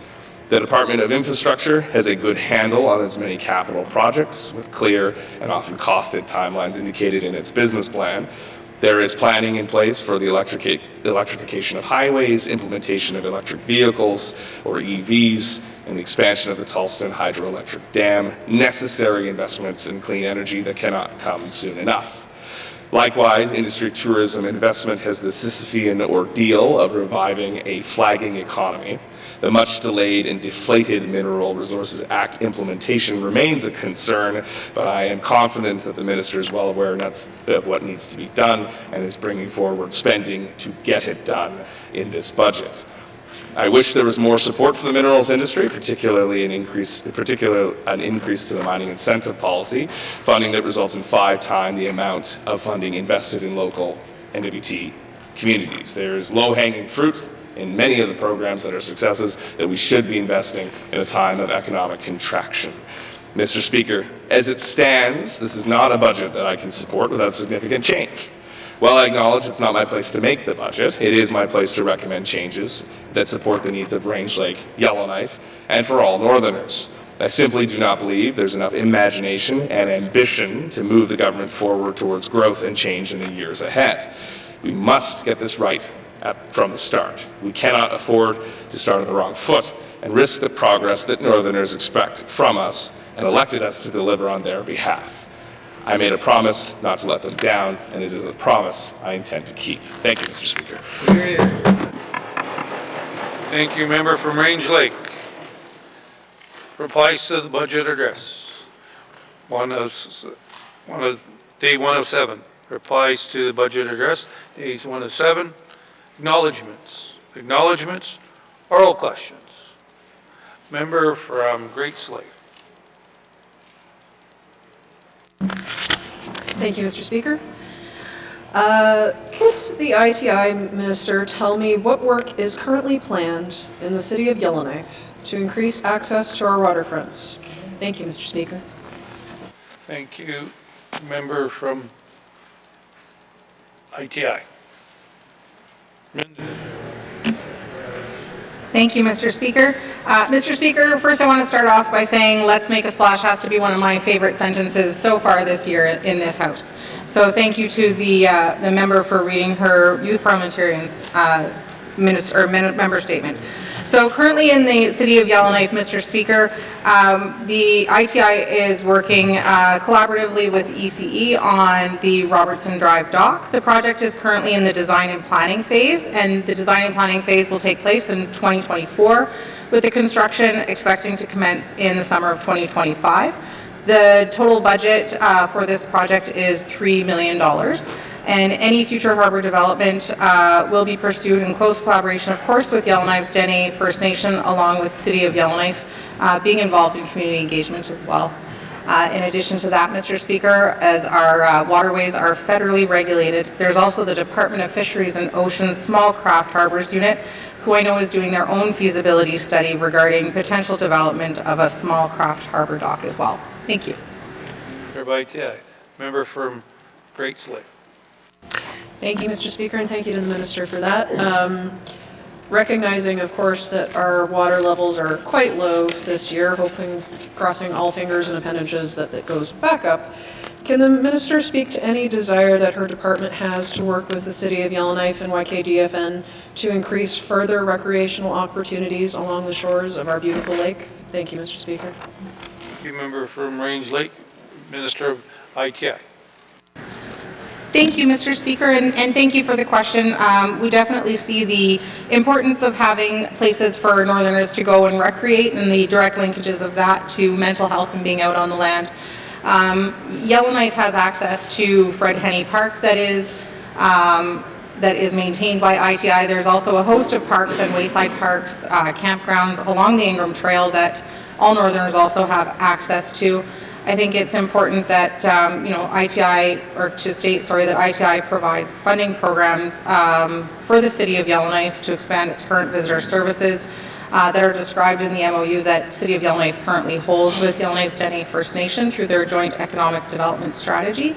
And ITI also has a host of funding mechanisms where, because a lot of our waterfront properties are either privately owned or are in withdrawal, what we do is we fund different business ventures to hopefully encourage some spin-offs for residents to be able to do business on the water, do business along the shores, and I look forward to supporting more opportunities like that for Northerners. Thank you. Minister of ITI, member from Great Slave. Thank you, Mr. Speaker, and thank you to Minister for that. However, some of the places that she spoke of, while are a favorite of many Yellowknifers, Fred Henney, Ingram Trail, we have many residents in Great Slave who do not have access to vehicles, who do not have access to, possibly getting out to those locales on a tiny budget that they might have. So can the Minister speak or commit to speak to the City of Yellowknife to look at properties that they might hold and some developments that might be possible in the future for entrepreneurs working in conjunction collaboratively? We're stronger together, Mr. Speaker. Member from Great Slave, Minister of ITI. Thank you very much, Mr. Speaker. Absolutely, I'm always game to work with any partners. ITI currently also supports the city's tourism strategy, the Yellowknife Visitor Center, and the Yellowknife wayfinding signage for existing recreational opportunities. I think this is also a great time to let people know about the City of Yellowknife's new buses. And also the City of Yellowknife has an access for all programs. So if somebody can't afford, is a low-income family can't afford buses, there is an access for all pass that gives people access to buses and also facilities in Yellowknife. Thank you. Thank you, Minister of ITI. Final supplementary, member from Great Slave. I'm good, thank you. Member from Frame Lake. Thank you, Mr. Speaker. Mr. Speaker, I spoke earlier about the CYC program. This question is for the Minister of ECE or Health and Social Services. Mr. Speaker, I have constituents who are being told their children no longer have access to counselors in the schools. The departments have said that reductions will be replaced by prevention and early intervention. It's difficult for me to see how this will occur without counselors present. So can the ministers help me connect the dots? What does this mean? What does it mean to prevention and early intervention mean without counselors in the schools? Thank you. Okay. Thank you, member from Frame Lake. I am going to take a guess, and I'm going to ask the Minister of Education, Culture, and Employment. Thank you very much, Mr. Speaker. Mr. Speaker, my answers on this one might be a little bit long, but I'm going to try and keep them short. So there was a review done, and it was found that not all schools had the same amount of access because it was really hard to fill these positions across the territory. It was also found that some community schools were looking for something different than a clinician, a clinically trained master's degree counselor. Some communities wanted to have Indigenous counselors in their school. So a program was devised that allowed people to have a lot more autonomy in their classrooms and in their schools for the mental health needs that were required for students in that community and in that school system. So what does it mean to have prevention? It means that we need to look at ways to reach more students than just the ones who are able to get in front of a clinician or with a counselor. That our schools have a lot of mental health needs right now in our communities. There's a tremendous amount of depression and anxiety. And how can we go upstream and, as a school body, address the needs of our students more globally? Thank you, Mr. Speaker. Minister of Education, Culture and Employment. I picked the right minister on that question. Member from Frame Lake. Thank you, Mr. Speaker, and thank you to the minister for that answer. So it sounds like there were some problems specifically in some communities, but did these specific problems really necessitate a wholesale dismantling of a program that in many schools was working? I'm hearing from constituents that they're disappointed their children no longer have access to counselors. So did we really need to dismantle the whole program or just solve one problem? Minister of Education, Culture and Employment. Thank you, Mr. Speaker. Mr. Speaker, I think with this case here, it's important to let the member know and let all parents know that students still have access to clinicians in schools. And in addition, I've had multiple conversations about this with my colleague from Health and Social Services. If a student needs to access a counselor in their school and doesn't have the ability to travel to primary care to access a counselor, that they can actually speak to the school. The student can even do that to maintain privacy, and the counselor can come into the school. It's not a matter of the student having to always leave the school. In addition to that, if the school education body or the school itself wants to use their 55% of the funding in order to hire an additional clinical counselor, they're able to use that funding to do that. They just need to make sure that they're also going upstream and providing those preventative care support services so that more students have access to mental health. Because I think it's about changing the stigma.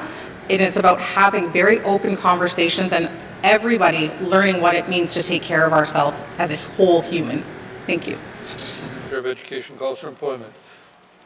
Member from Frame Lake.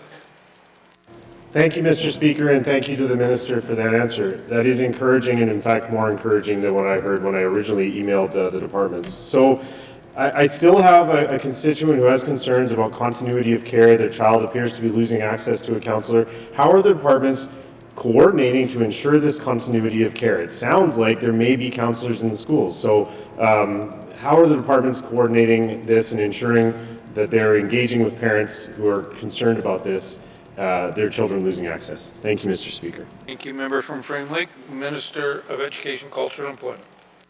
Thank you, Mr. Speaker. Mr. Speaker, I really appreciate this question because I think it's important for everybody to hear. If something goes to an MLA and comes to me, and then for me it goes to a deputy minister and down the chain and then makes its way to the school board and then to the school, I really encourage people to start by having these conversations with the school about what their child needs. If they're not getting a response from the school, all of our schools have education bodies with elected officials that are there to serve our residents as well. If an education body is not doing its job, I encourage people to come to me and let's see what we can do together. Thank you. Thank you, Minister of Education, Culture and Employment. Final supplementary. Oral questions. Oral questions. Member from Mackenzie Delta. Thank you, Mr. Speaker. My questions are for Minister of EC&E. We have a number of seniors who take advantage of the seniors heating fuel program. Although they are grateful for the assistance from the department, it is brought to my attention that they are paying 3 times the amount that is allocated to them out of their fixed income just to make it through the month. Will the minister and her department look at recalculating the subsidy program so that it meets the needs of our seniors across the Northwest Territories? Thank you, Mr. Speaker. Member from Mackenzie Delta, Minister of Education, Culture and Employment. Thank you very much, Mr. Speaker. Mr. Speaker, the seniors home heating subsidy is not intended to cover 100% of someone's home heating costs. The goal of the program is to cover up to 80% of someone's home heating costs. That being said, if there are seniors that are spending 75% of their fixed income on home heating fuel, I would question if they're on the right program. In addition to the seniors home heating subsidy, there's also income assistance, and people aren't on both at the same time. So I question if somebody should be in a different program, and would encourage them to reach out to their client navigator. Thank you, Mr. Speaker. Minister of Education, Culture and Employment. Oral questions, member from Mackenzie Delta. Thank you, Mr. Speaker. With the high cost of living and an ever-increasing cost of heating fuel, will the minister and her department look at increasing the amount of fuel that is allocated to the seniors of the Northwest Territories, especially in the colder months? Thank you, Mr. Speaker. Delta, Minister of Education, Culture and Employment. Thank you, Mr. Speaker. Mr. Speaker, there's been routine reviews of this program over the years, and it's one that the department keeps a close eye on, knowing how important it is to seniors across the territory. In addition, in the last 2 years, there have been one-time top-ups acknowledging the additional cost of fuel across the territory and how that has an impact to seniors. And so ECE has been able to, by kind of taking dollars from other programs, put them into this program to be able to serve seniors as best as possible. That being said, Mr. Speaker, I will also continue to work to attempt to secure more permanent funds for the program, and the House has my commitment on that. Thank you.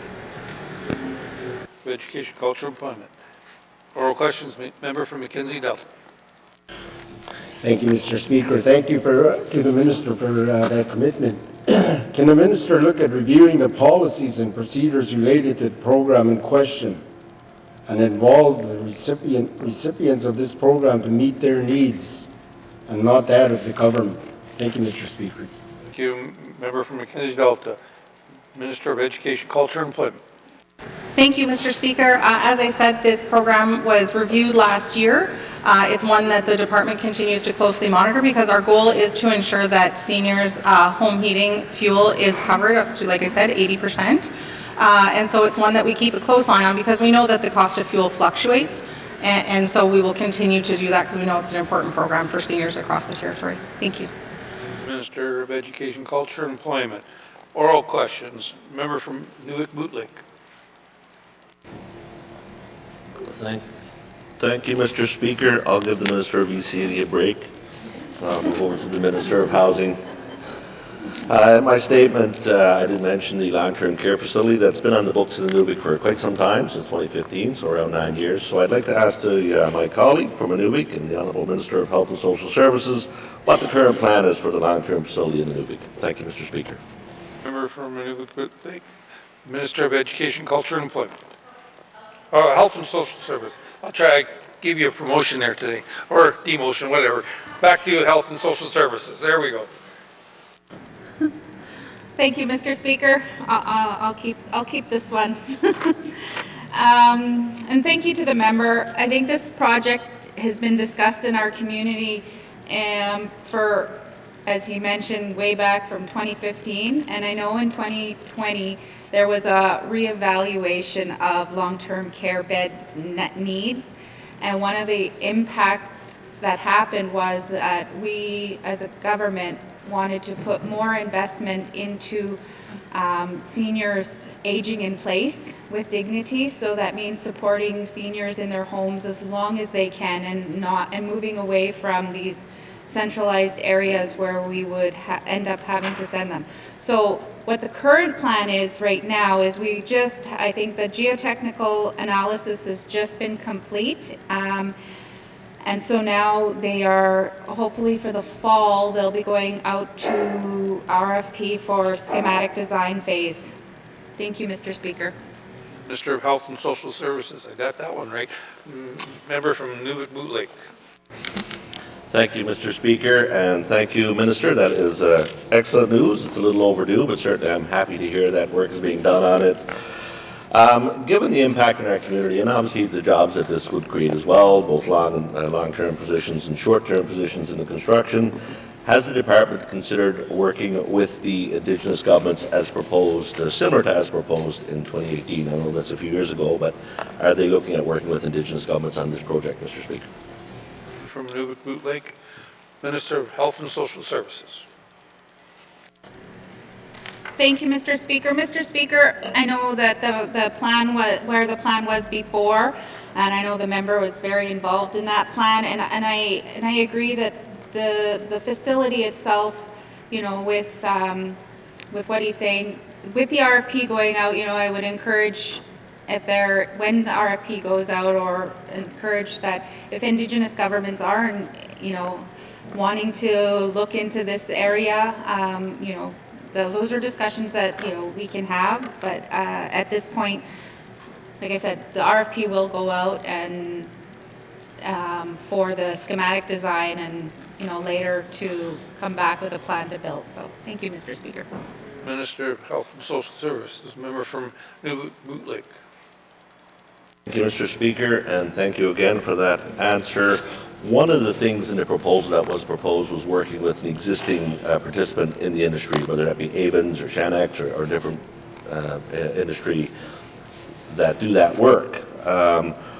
One of the abilities of having an Indigenous government run the organization would be to allow them to then look at contracting that out with a sunset clause to eventually train people, work with Aurora College, and eventually have local people trained to do that work, at first with a contractor, and again have a sunset clause for 8-12 years. Has the department considered working with existing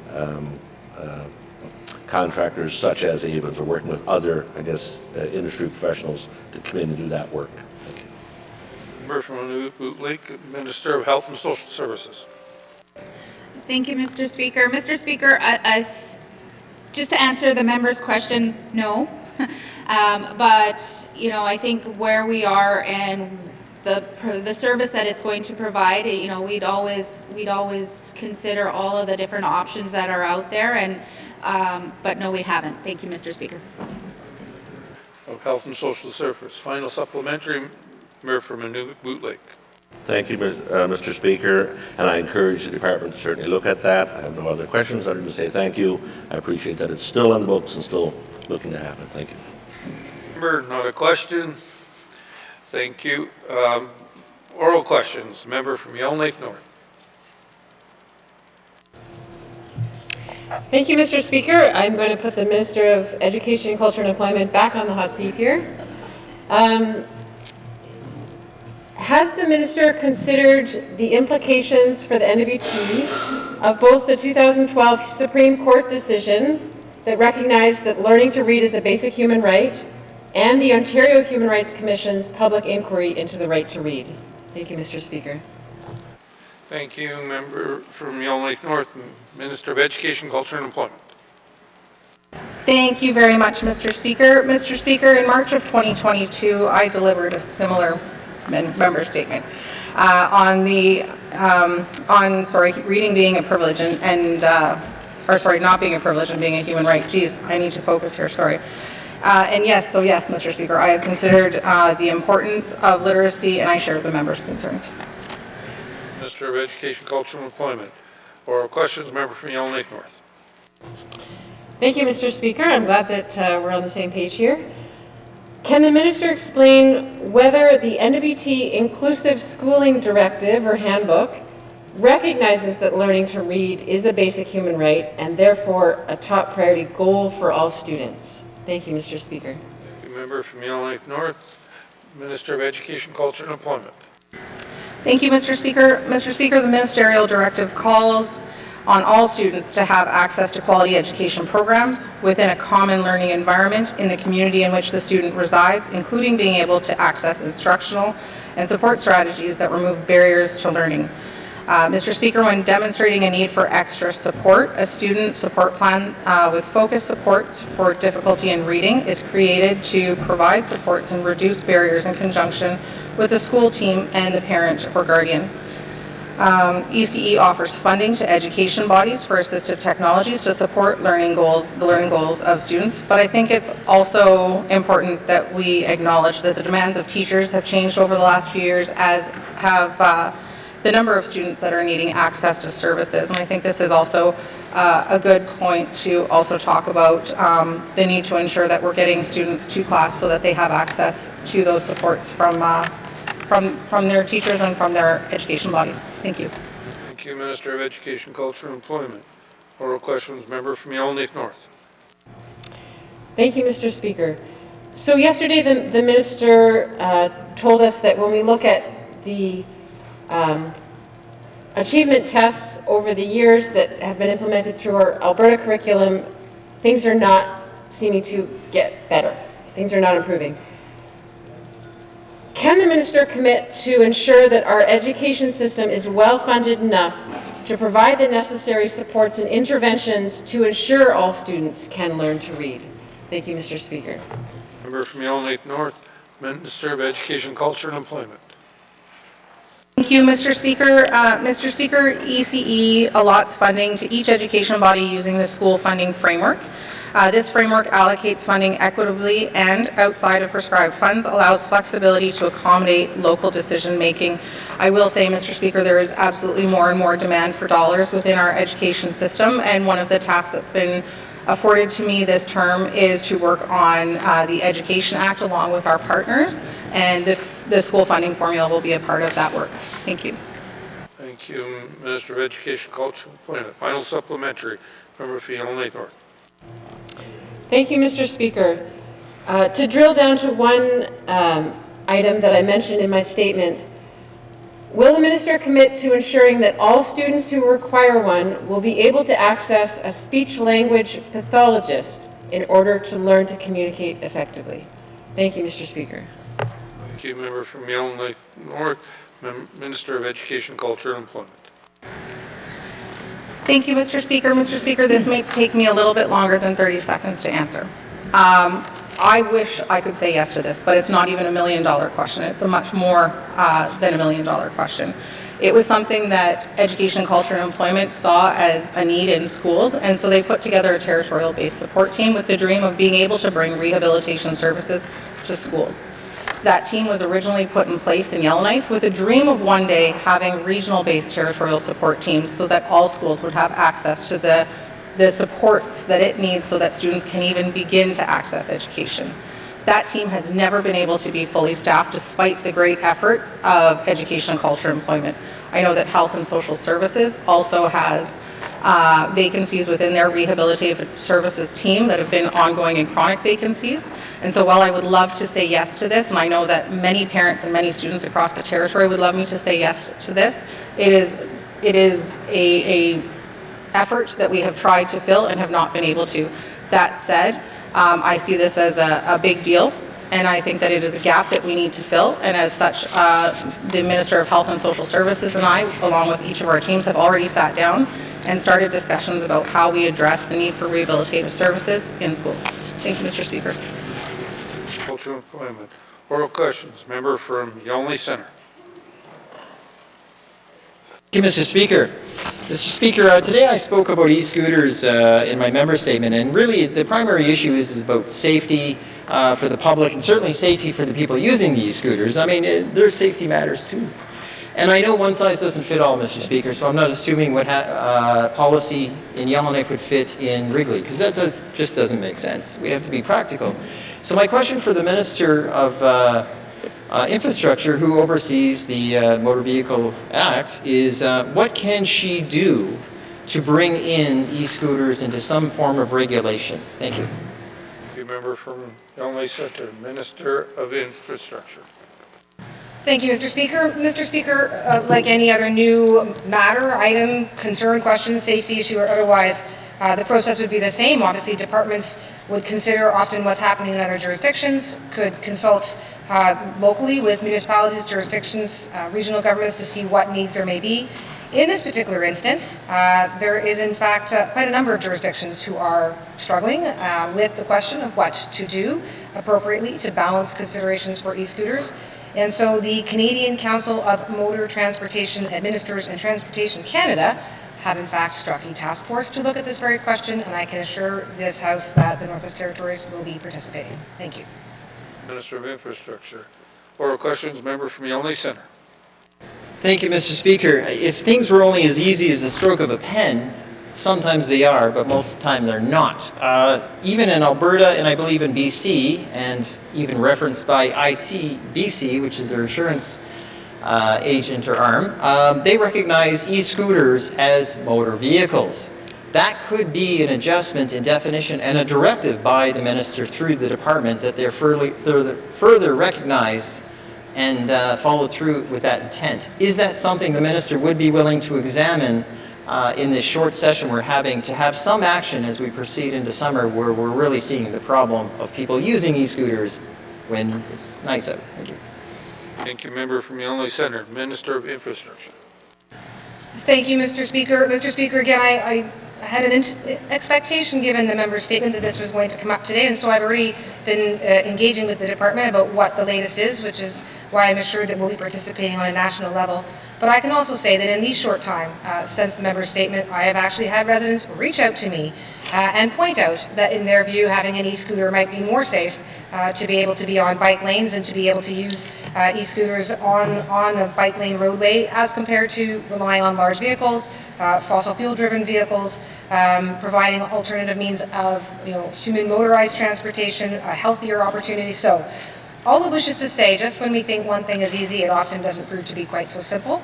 So again, we do want to look at what's happening in larger jurisdictions. It's quite common that smaller jurisdictions, not only ours but others, will look to the larger ones, see what they're doing, try to avoid reinventing wheels, motorized or otherwise, and then try to strike the right balance when we go forward. So I'll certainly commit to going back and having that conversation. Where is this at nationally? What are we doing? Where do we see ourselves fitting in? But as far as creating a timeline in the space of 2 to 3 weeks, that's overambitious. Thank you. Infrastructure. Members from Yonge Centre. Thank you, Mr. Speaker. Mr. Speaker, I won't go at length, but I'll say Section 246, we talk about how bicycles are clearly not allowed on sidewalks. Section 252, it says pedestrians must look both ways to cross the sidewalk. So, Mr. Speaker, we're regulating pedestrians, for goodness sakes, but we're allowing e-scooters to proceed in the manner unregulated, which puts us at risk. Mr. Speaker, my question back to the minister is she willing to examine her authority as minister to issue a directive to clarify the definition of vehicle, and could she report that back to the House before the end of this very short session in the interest of public safety? Thank you. Thank you. Member from Yonge Centre. Minister of Infrastructure. Thank you, Mr. Speaker. I'm happy to examine my authority in this regard. Thank you, Mr. Speaker. Minister of Infrastructure. Oral questions. Member from Range Lake. Thank you, Mr. Speaker. Mr. Speaker, I'd like to ask the Minister of Health and Social Services what her department is doing to improve staff morale and prioritize retention strategies for current frontline nursing staff. Thank you, Mr. Speaker. Member from Range Lake, Minister of Health and Social Services. Sorry, I didn't get the question, Mr. Speaker, if you could repeat it. Thank you. Member from Range Lake. Thank you. What is the department doing to improve staff morale and prioritize retention strategies for current frontline nursing staff? Thank you, Mr. Speaker. Member from Range Lake, Minister of Health and Social Services. Thank you, Mr. Speaker. Mr. Speaker, I know that this question came up in the last sitting, and there's things that the department is doing. I know within the NTHSSA, they're doing a lot of communicating with the staff. The level of the communication that is required, I am not familiar of where they are and what is needed, and so. But then the other areas, they've run a lot of different areas where they could support the morale and even to get staff in. I have a whole list of all of that stuff. I've said it in the House before, but I'd have to get back to the member with all of the other information. Thank you. Oh, so you're giving you education again. Thank you, Minister of Health and Social Services. Member from Range Lake. Thank you, Mr. Speaker. Mr. Speaker, I think that's useful to get that information. I left it open-ended to see what we'd get back, but I think the nurses need to know what's going on. So will the minister commit to an investigation that her office will head up into staffing conditions at Stanton and throughout the health system and provide an avenue for frontline workers to express their concerns and see some resolution about those concerns? Thank you. Thank you, member from Range Lake. Minister of Health and Social Services. Thank you, Mr. Speaker. Mr. Speaker, every single time I meet with my DM or with the CEOs of the health authorities or the chair, the constant conversation is how are we supporting our staff? And so one of the things that, you know, I hear, you know, that they're not seeing their managers enough. The managers, you know, are tied up doing a lot of the stuff that they need to be doing with hiring and all of this other stuff. And so, you know, I think one of the things that I would like to do is, you know, the member has invited me to a constituency meeting, you know, and, you know, I think as well as to hear from the member exactly, you know, we hear over and over in different areas what the concerns are.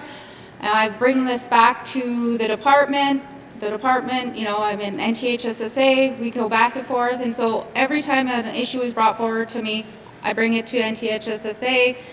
So I think this is, you know, I can sit down with the member and go over some of the things that he's hearing, and then I can bring those back to the attention and see if they can be resolved. So I'm willing to work with the member. Thank you, Mr. Speaker. Minister of Health and Social Services. Oral questions, member from Range Lake. Thank you, Mr. Speaker. Mr. Speaker, that would be appreciated. So can the minister commit to attending a town hall that we can facilitate with nurses in my riding or throughout anyone who wants to attend, so she can speak to them directly and answer their concerns? Thank you. Member from Range Lake, Minister of Health and Social Services. Thank you, Mr. Speaker. Mr. Speaker, what I commit to is if he invites me to a constituency meeting, I can attend a constituency meeting as we do as ministers to any members that request one. Thank you. Thank you, Minister of Health and Social Services. Final supplementary, member from Range Lake. Thank you, Mr. Speaker. And Mr. Speaker, I very much appreciate that. Mr. Speaker, transparency around this is important as well, and I think proactive communication of wait times, daily number of patient visits, gridlock, status of flight availability, all those things need to be made available to frontline workers as well, so they know what they're going into in a given day. So can the minister work with the authority to ensure that staff are being given more information about their working conditions before they start off on a shift? Thank you. Thank you, member from Range Lake, Minister of Health and Social Services. Thank you, Mr. Speaker. Mr. Speaker, I hear the member, and I know what the nurses get when they come on to shift. As a past nurse, I got shift report. The focus of the frontline nurses to take care of their patients, you know, but they also need to know what the bigger picture is, and that is what my understanding of the weekly emails and the manager's emails that are going to the staff, and if there's more information that they're requiring to do their job, to take care of the front line, you know, to take care of the residents, you know, I'm always willing to bring that feedback back. Thank you. Thank you, Minister of Health and Social Services. Oral questions? Oral questions. Member from Great Slave. Thank you, Mr. Speaker, and this is actually fantastic timing because it'll sort of lead off my questions of yesterday and the member for Range Lake's questions today. This question is for the Minister of Finance, and I guess I couldn't actually speak to it yesterday anyway, but what specifically does the Minister want to accomplish in this year's budget to prioritize a stable resident healthcare workforce? Thank you, Mr. Speaker. Thank you, member from Great Slave, Minister of Finance. Thank you, Mr. Speaker. I'll try not to go on for 35 minutes again, Mr. Speaker, with respect to the budget. But on a high level, first of all, if the government has the fiscal capacity to invest in the government of the Northwest Territories and in the people and the residents of the Northwest Territories over the long term in a sustainable way, then we can continue to provide all of the programs and services. We are running up ourselves right now against a situation where we don't have that fiscal capacity year over year, and that one bad fire season can wipe us out with nothing left to show for it and nothing left to reinvest. So simply as a starting point. Now, that said, Mr. Speaker, more specifically, the Department of Health and Social Services for a very long time, and continuing with this budget, receives 1/3 of the full operating budget of the government of the Northwest Territories, and received the largest single addition this government had in this particular budget of some, I believe, $30 million. So in short, we are now still in a position where we're continuing to invest in health and social services. We have the Health Recruitment Unit that is housed between the Department of Finance and Health and Social Services. That will continue, and that will continue to receive the investments in this budget and going forward through the department's efforts. It is seeing successes. We've actually achieved having a net 20% gain in recruitment to the health profession. Mr. Speaker, I realize, and as members just noted, dovetailing on the last question, we do still have to address morale. We have to address retention, but we will be in a better position to do that when we have the capacity within the government. So, Mr. Speaker, I realize I've gone on probably longer than you want us to, and I'm going too fast, so I will stop there and wait for the next question. Thank you. Finance. Oral questions, member from Great Slave. Yeah, thank you, Mr. Speaker. And while I understand the Minister is the Minister of Finance, today is budget day, we're talking about dollars, we're talking about investments, I really want to get at the core of what she spoke to at the end of her answer, which is what actionable ways can we start looking at making sure our healthcare workers are valued in ways that are not dollar-based, that are supporting them to be serving the public in the best way that they can, and make sure that their morale is increased. I don't think that necessarily means more people or more staff. I think that means ways of looking at the work culture to improve it. So how can the Minister help our healthcare workers feel like they are in a safe, inclusive, and stable workplace? Thank you, Mr. Speaker. Member from Great Slave, Minister of Finance. Thank you, Mr. Speaker. Mr. Speaker, the Department of Health and Social Services and the Department of Finance have met several times over the last short while, in fact, quite recently. Have also included meetings with staff from the healthcare profession. And in the course of those meetings, we are in a place now where we've acknowledged and we know that we need to work together. Taking the work that's already been happening in health recruitment, which has been successful, and now building on it to ensure that we can translate what's happening there and translate that success into one that is building on morale, improving morale, and making sure that the folks that we're recruiting are being retained. So again, we've had success with Health Recruitment Unit. That is continuing. That work is reflected in the work of the departments, which is what's reflected in the budgets that we have in front of us. But that is absolutely the next step. So if I'm hesitant a little, there was a number of items that, again, it's not about making cuts and it's not about taking things away. We wanted to look at what we're doing better. One of the things we need to do better is retaining our staff, and perhaps also, if I might, in the healthcare area, it's in questions of medical travel. Are we giving good service and good value for folks that are put through the system of having to go through medical travel? Those are two areas that are priorities for Health and Social Services and Finance. We are going to be working on them in the next few months. The business planning process for 25-26 starts in the fall. This year we're a little off cycle, but that's only a few months away, and that is priority one or one of the priorities that these two departments are going to be working on as we work to right-size the healthcare budget. Thank you, Mr. Speaker. Minister of Finance. Oral questions, member from Great Slave. Thank you, Mr. Speaker. Could the Minister commit to bringing back some actions that are tangible, pragmatic, and approach the concerns they're hearing from staff around the idea of morale, around the idea of management training, around the idea of, making sure people are feeling heard and seen? Thank you, Mr. Speaker. Thank you, member from Great Slave, Minister of Finance. Thank you, Mr. Speaker. Mr. Speaker, I think the answer is yes. It's how that is really the question here. Just recently, the 2023 version of the Employee Engagement and Satisfaction Survey results have come back. I've had a chance to look at my own departments, Mr. Speaker. I often do look at other departments, including in particular Health and Social Services and the health authorities. I know other ministers are doing the same. That is an important starting point. It gives us a sense on a number of indicators, including morale and training and engagement, to be able to connect some of those dots, see where our progress is, see where we're making gains, and see where we are challenged. So certainly we'll say we're going to have to start, well, that is one place we're going to want to start. We are looking at, as a Department of Finance, in terms of what we're doing with our own broader recruitment and retention plans and policies and practices, including management training and including in particular management training and leadership training for Indigenous employees. So these are all areas that exist in our business plans, in the work that is happening in departments.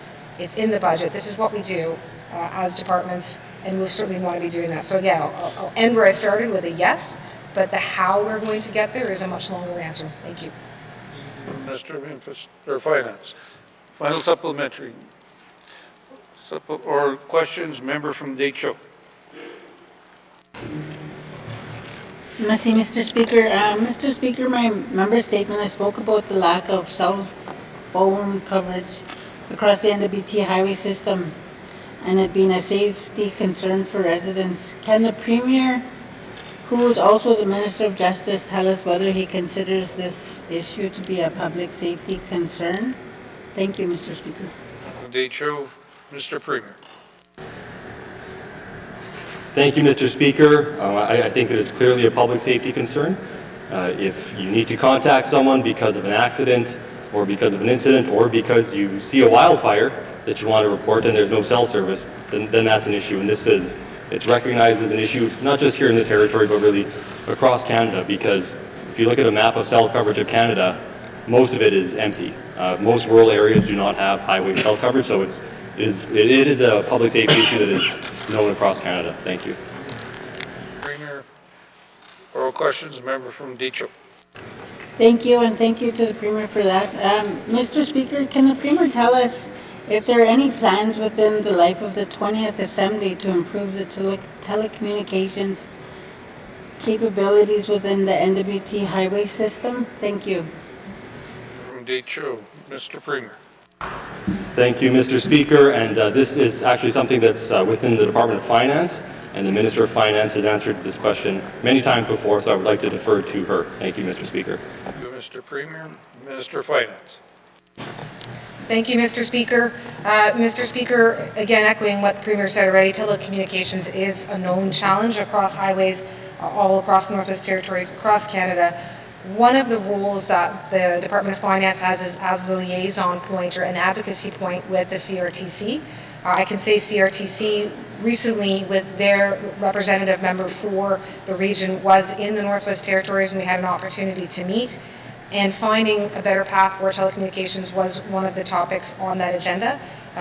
One of the challenges we've had, the O&M funding for cell communications towers just between here and Betchico was over $500,000 per year back in 2021.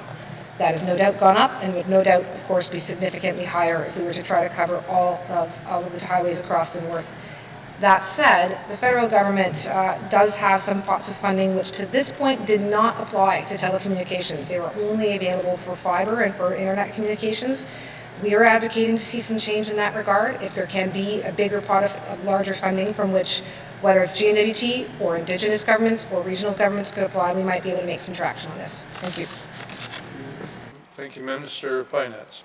Member from Decho.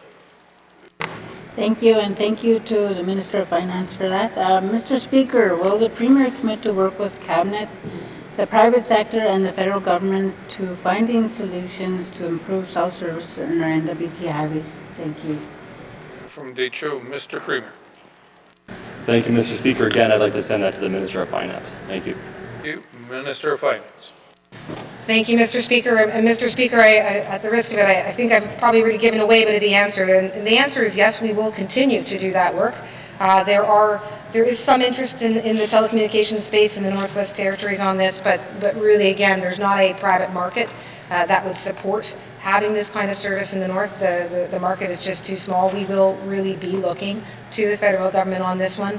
And again, really partnering likely with regional governments on whose lands or in whose regions these impacts will be most felt. So, happy to go forward and continue to have that, but we are going to, first step, want to continue to advocate that the funding pots available through ISED or otherwise at the federal government level can actually apply to telecommunications so that they can see improvements in this space. Thank you. Thank you, Minister of Finance. Final supplementary. Member from Decho. This question I have is for the Minister of Maka from my, okay. I can put you on the list for the next. Thank you.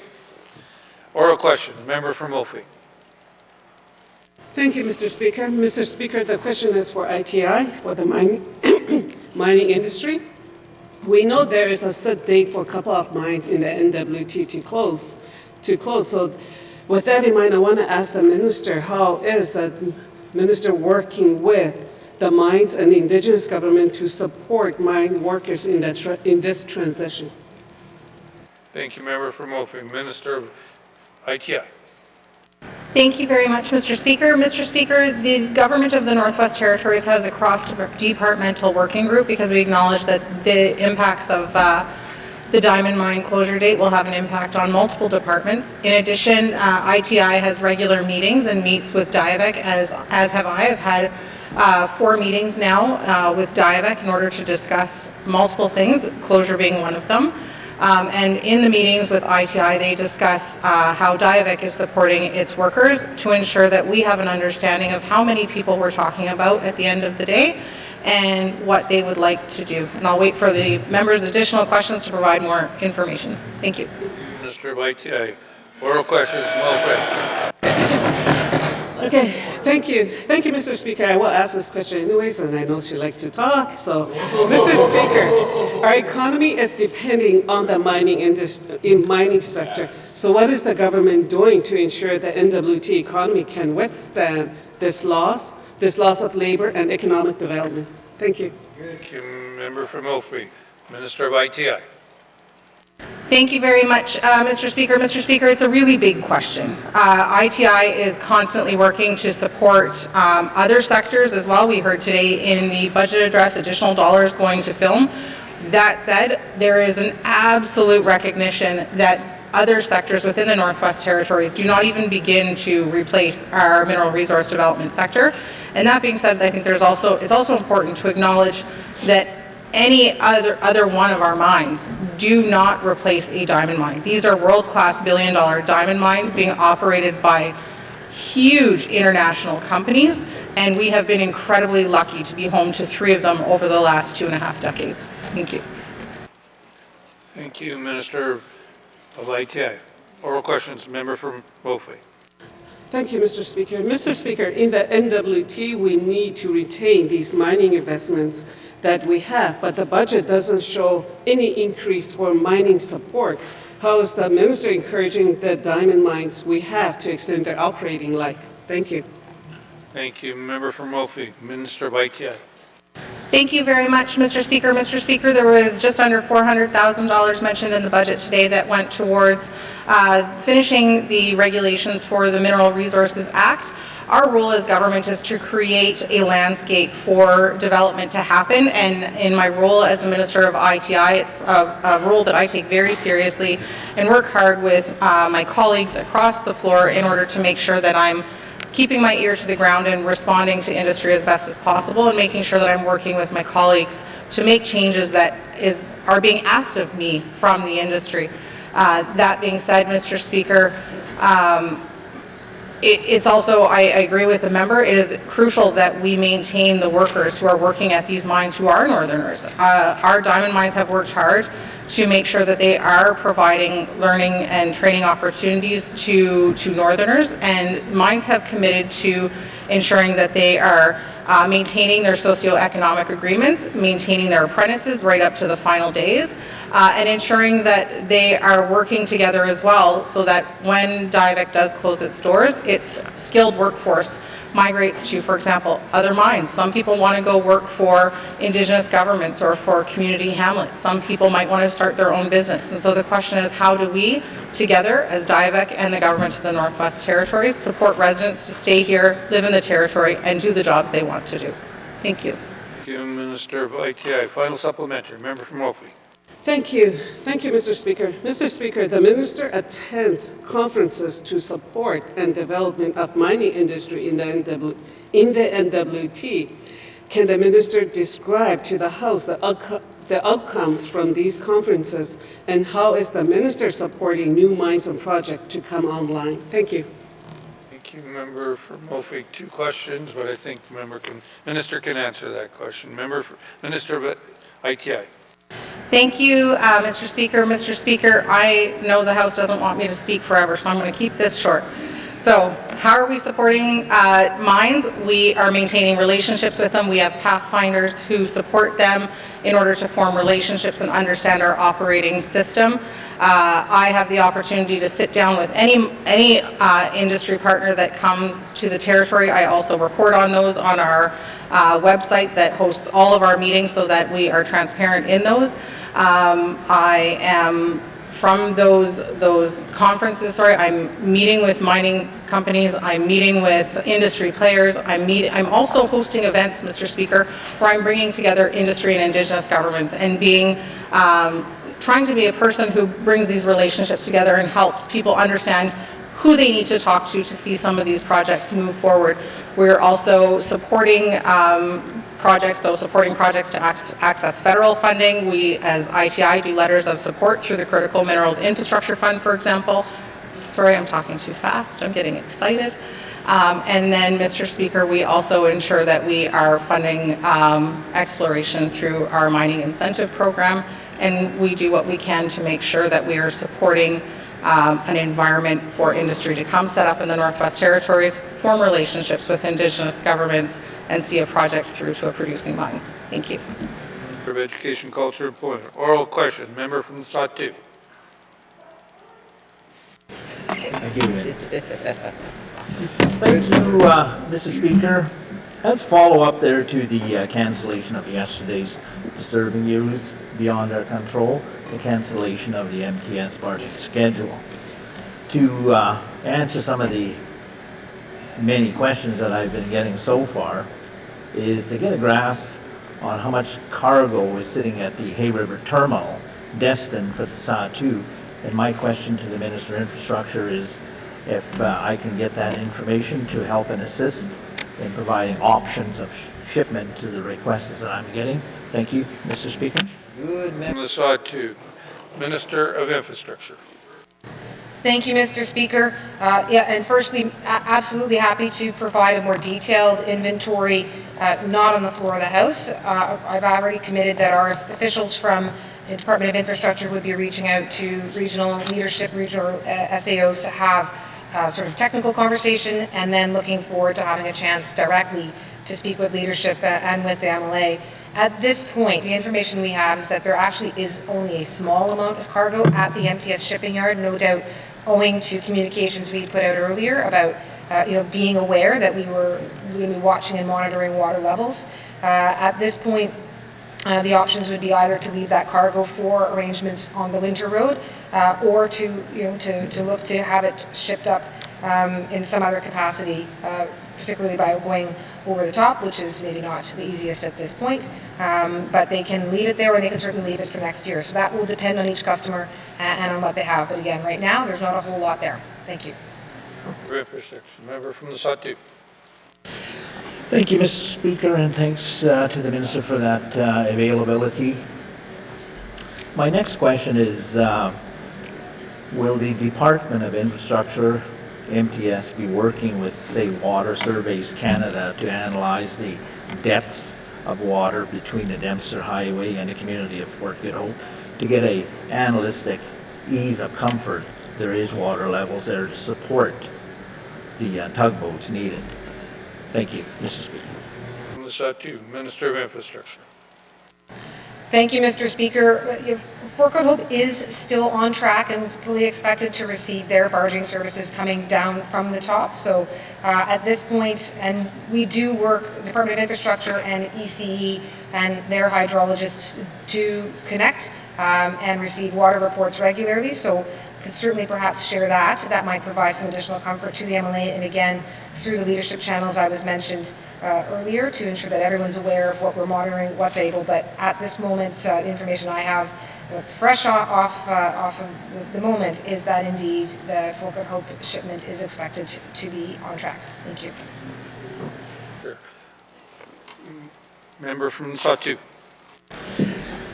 Thank you, Mr. Speaker. My last question to the Minister is if she can cooperate with my office in identifying or developing a protocol of communications for the customers in Fort Good Hope and south of the two sets of rapids, Norman Wells and the community of Toledo, on working with a communique with the air barge company. Thank you, Mr. Speaker.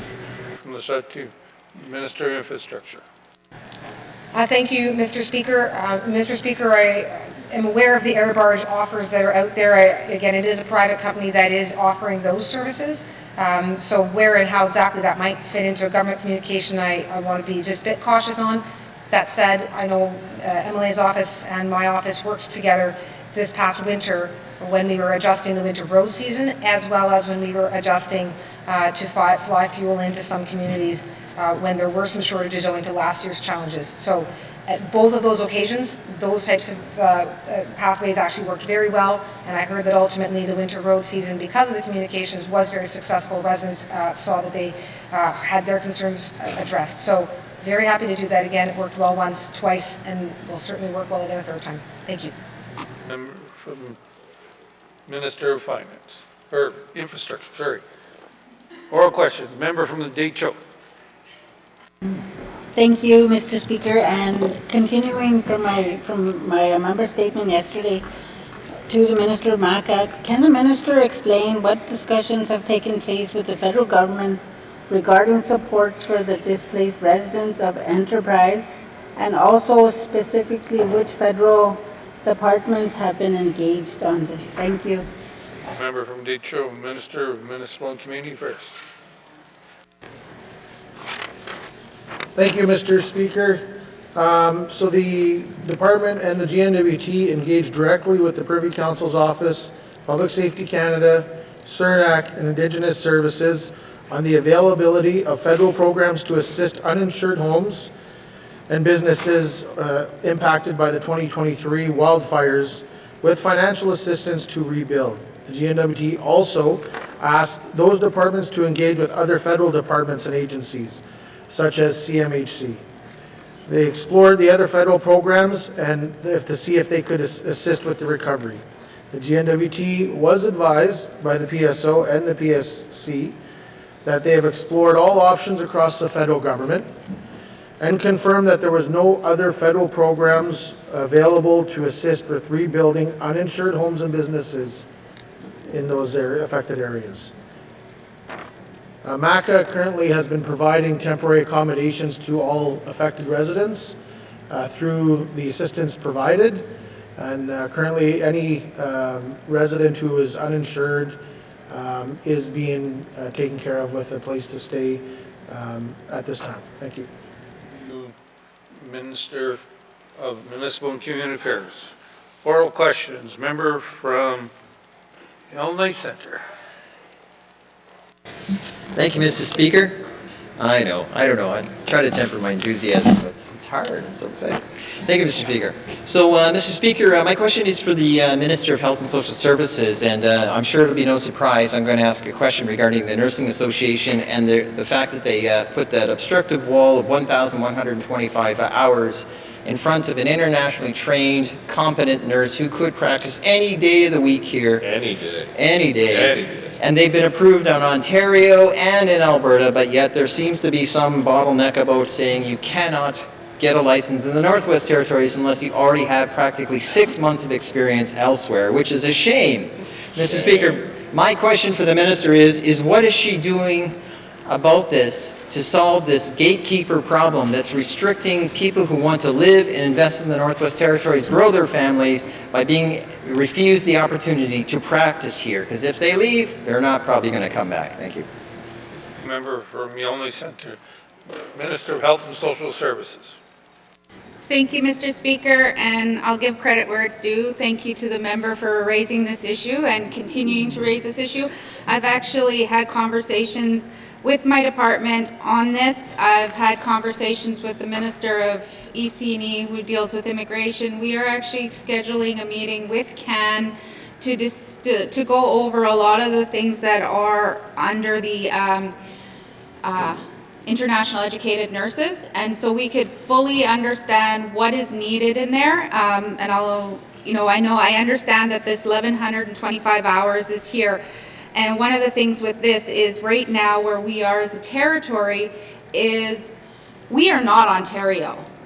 We are a small 40,000 population, and if an international educated nurse goes into Ontario, they have bridging programs, they have mentors, they have stable or more stable workforce. Here in the Northwest Territories, we just talked about morale, we talked about burnout, we talked about all of these things that we're putting on our nurses that are here working. We have nurses that are here mentoring our Aurora College nursing students, and so we have to look at this and we have to figure this out and how we can support it, so I'll just leave it there. Thank you, Mr. Speaker. Health and Social Services. Oral questions, member from Yonge Centre.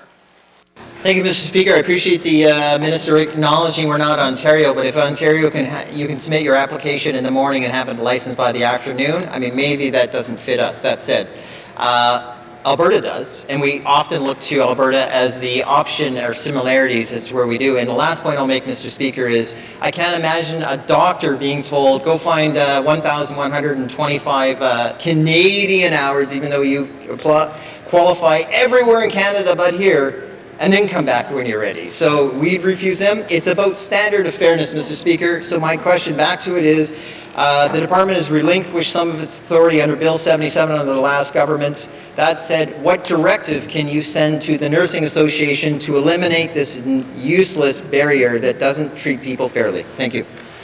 Member from Yonge Centre. Minister of Health and Social Services. Thank you, Mr. Speaker, and thank you for the member. And, you know, when we talk about doctors, doctors have mentors. They have programs in place to mentor new doctors. They have residency programs within the territory as well. So with this issue, you know, like I said, I will be getting more information. We will be meeting with CAN. We will be discussing this. We're going along with my colleague as well so that we can make sure that we have a full understanding of what it is and what needs to happen for here in the Northwest Territories. At the end of the day, it's making sure that everybody that's working in our area, in the health field, and not saying that the people that are waiting to fall into this group of people that want to work in the Northwest Territories, but are you know, that everything is met before we have them taking care of our residents in the Northwest Territories. Thank you, Mr. Speaker.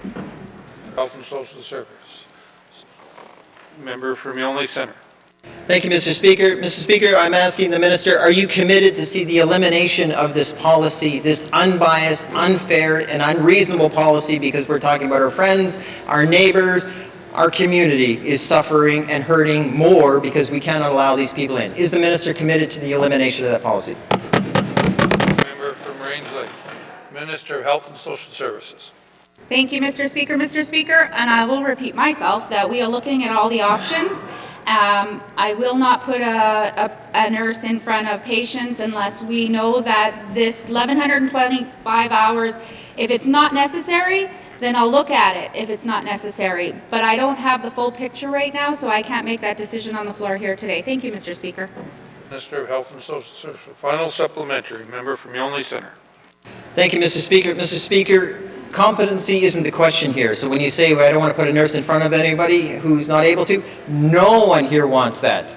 So let's make sure that's clear.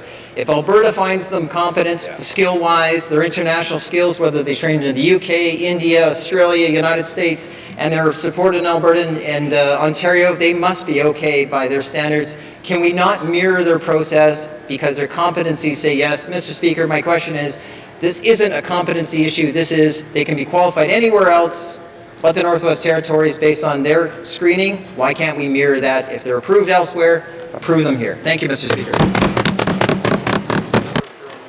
Range Lake.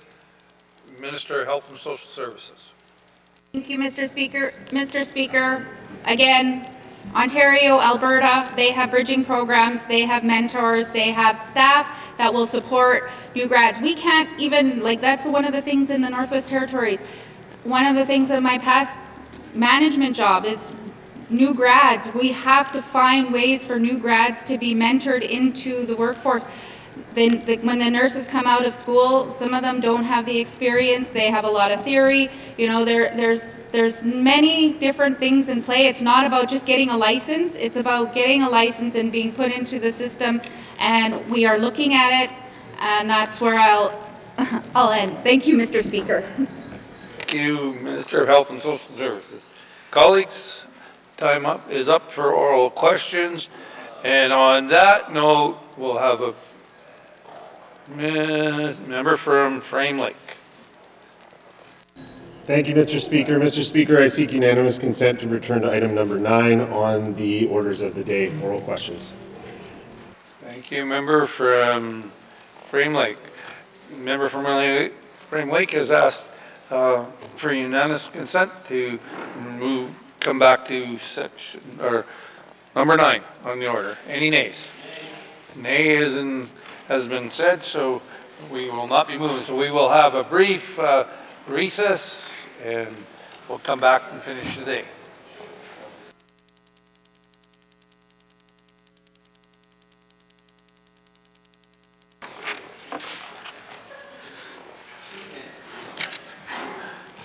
Returns to written questions. Return to written questions.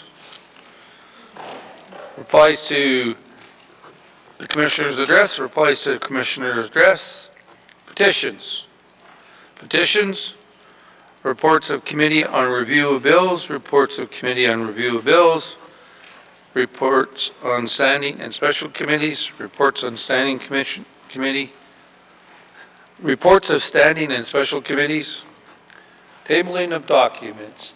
Mr. Premier. Mr. Speaker, I wish to table the following document, follow-up letter to oral question 89-20(1), wildfire motion response. Thank you, Mr. Speaker. Tabling of documents, Minister of Finance.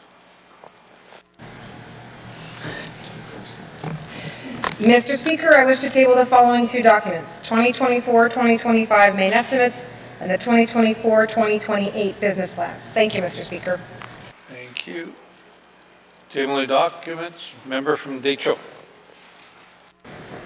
Mr. Speaker, I wish to table photographs showing the current low water levels on the Mackenzie River. Thank you, Mr. Speaker. Member from Deschaux. Tabling of documents, table of documents. Notice of motions, member from Range Lake. Notice that on Tuesday, May 28th, 2024, I will move the following motion. Now therefore I move, seconded by the member for Inuvik Lake, that table document 94-20(1), 2024 to 2028 business plans be referred to Committee of the Whole for consideration. Thank you, Mr. Speaker. Thank you.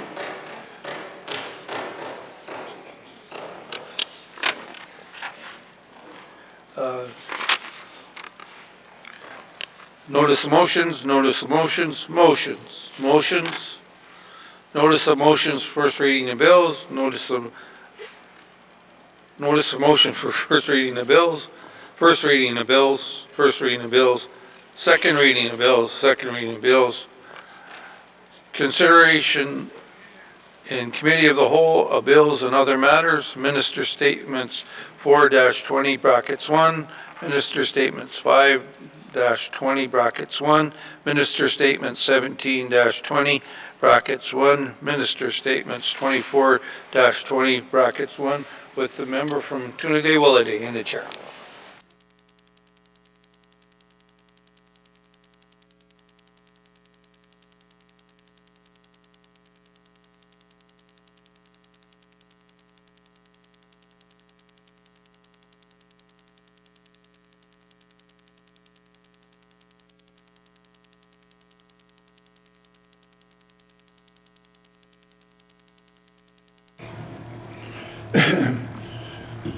I now call the Committee of the Whole to order. What is the wish of the committee? I want to go to the member for Inuvik Boot Lake. Thank you, Mr. Chair. Mr. Chair, I move that the chair rise and report progress.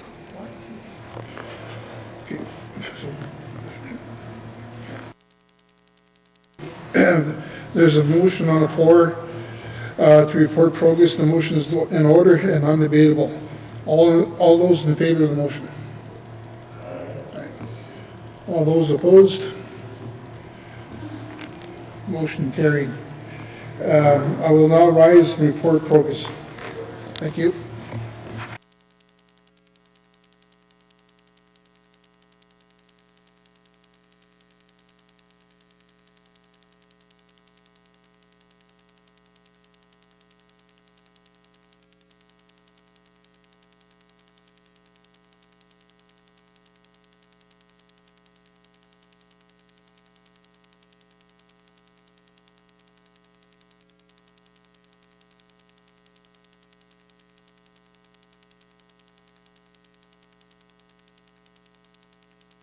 Committee of the Whole, member from Tunde-Willity. Thank you, Mr. Speaker. Mr. Speaker, your committee has been considering Minister Statement 4-20(1), Minister Statement 5-20(1), Minister Statement 17-20(1), and Minister Statement 24-20(1). And would like to report progress. And Mr. Speaker, I move that the report of the Committee of the Whole be concurred with. Thank you, Mr. Speaker. Thank you, member from Tunde-Willity. Do I have a seconder? Member from Frame Lake. All those in favor? Opposed? Abstentions? Reports of Committee of the Whole, reports of Committee of the Whole. Third reading of bills. Third reading of bills. Order of the day. Mr. Clerk. Thank you, Mr. Speaker. The Standing Committee on Accountability and Oversight will meet at the Rise of the House today. Orders of the day for Monday, May 27th, 2024 at 1:30 p.m. Prayer, minister statements, member statements, returns to oral questions, recognition of visitors in the gallery, replies to the budget address, day 2 of 7, acknowledgements, oral questions, returns to written questions, replies to the Commissioner's address, petitions, reports of committees on the review of bills, reports of standing and special committees, tabling of documents, notices of motions, motions 25-20(1), notices of motion for first reading of bills, second reading of bills, consideration in committee of the whole of bills and other matters, Minister Statement 4-20(1), 5-20(1), 17-20(1), 24-20(1), table document 93-20(1), report of the Committee of the Whole, third reading of bills, orders of the day. Thank you, Mr. Speaker. Thank you, Mr. Clerk. Colleagues, this House stands adjourned until Monday, May 27th, 2024 at 1:30 p.m. Please enjoy your weekend.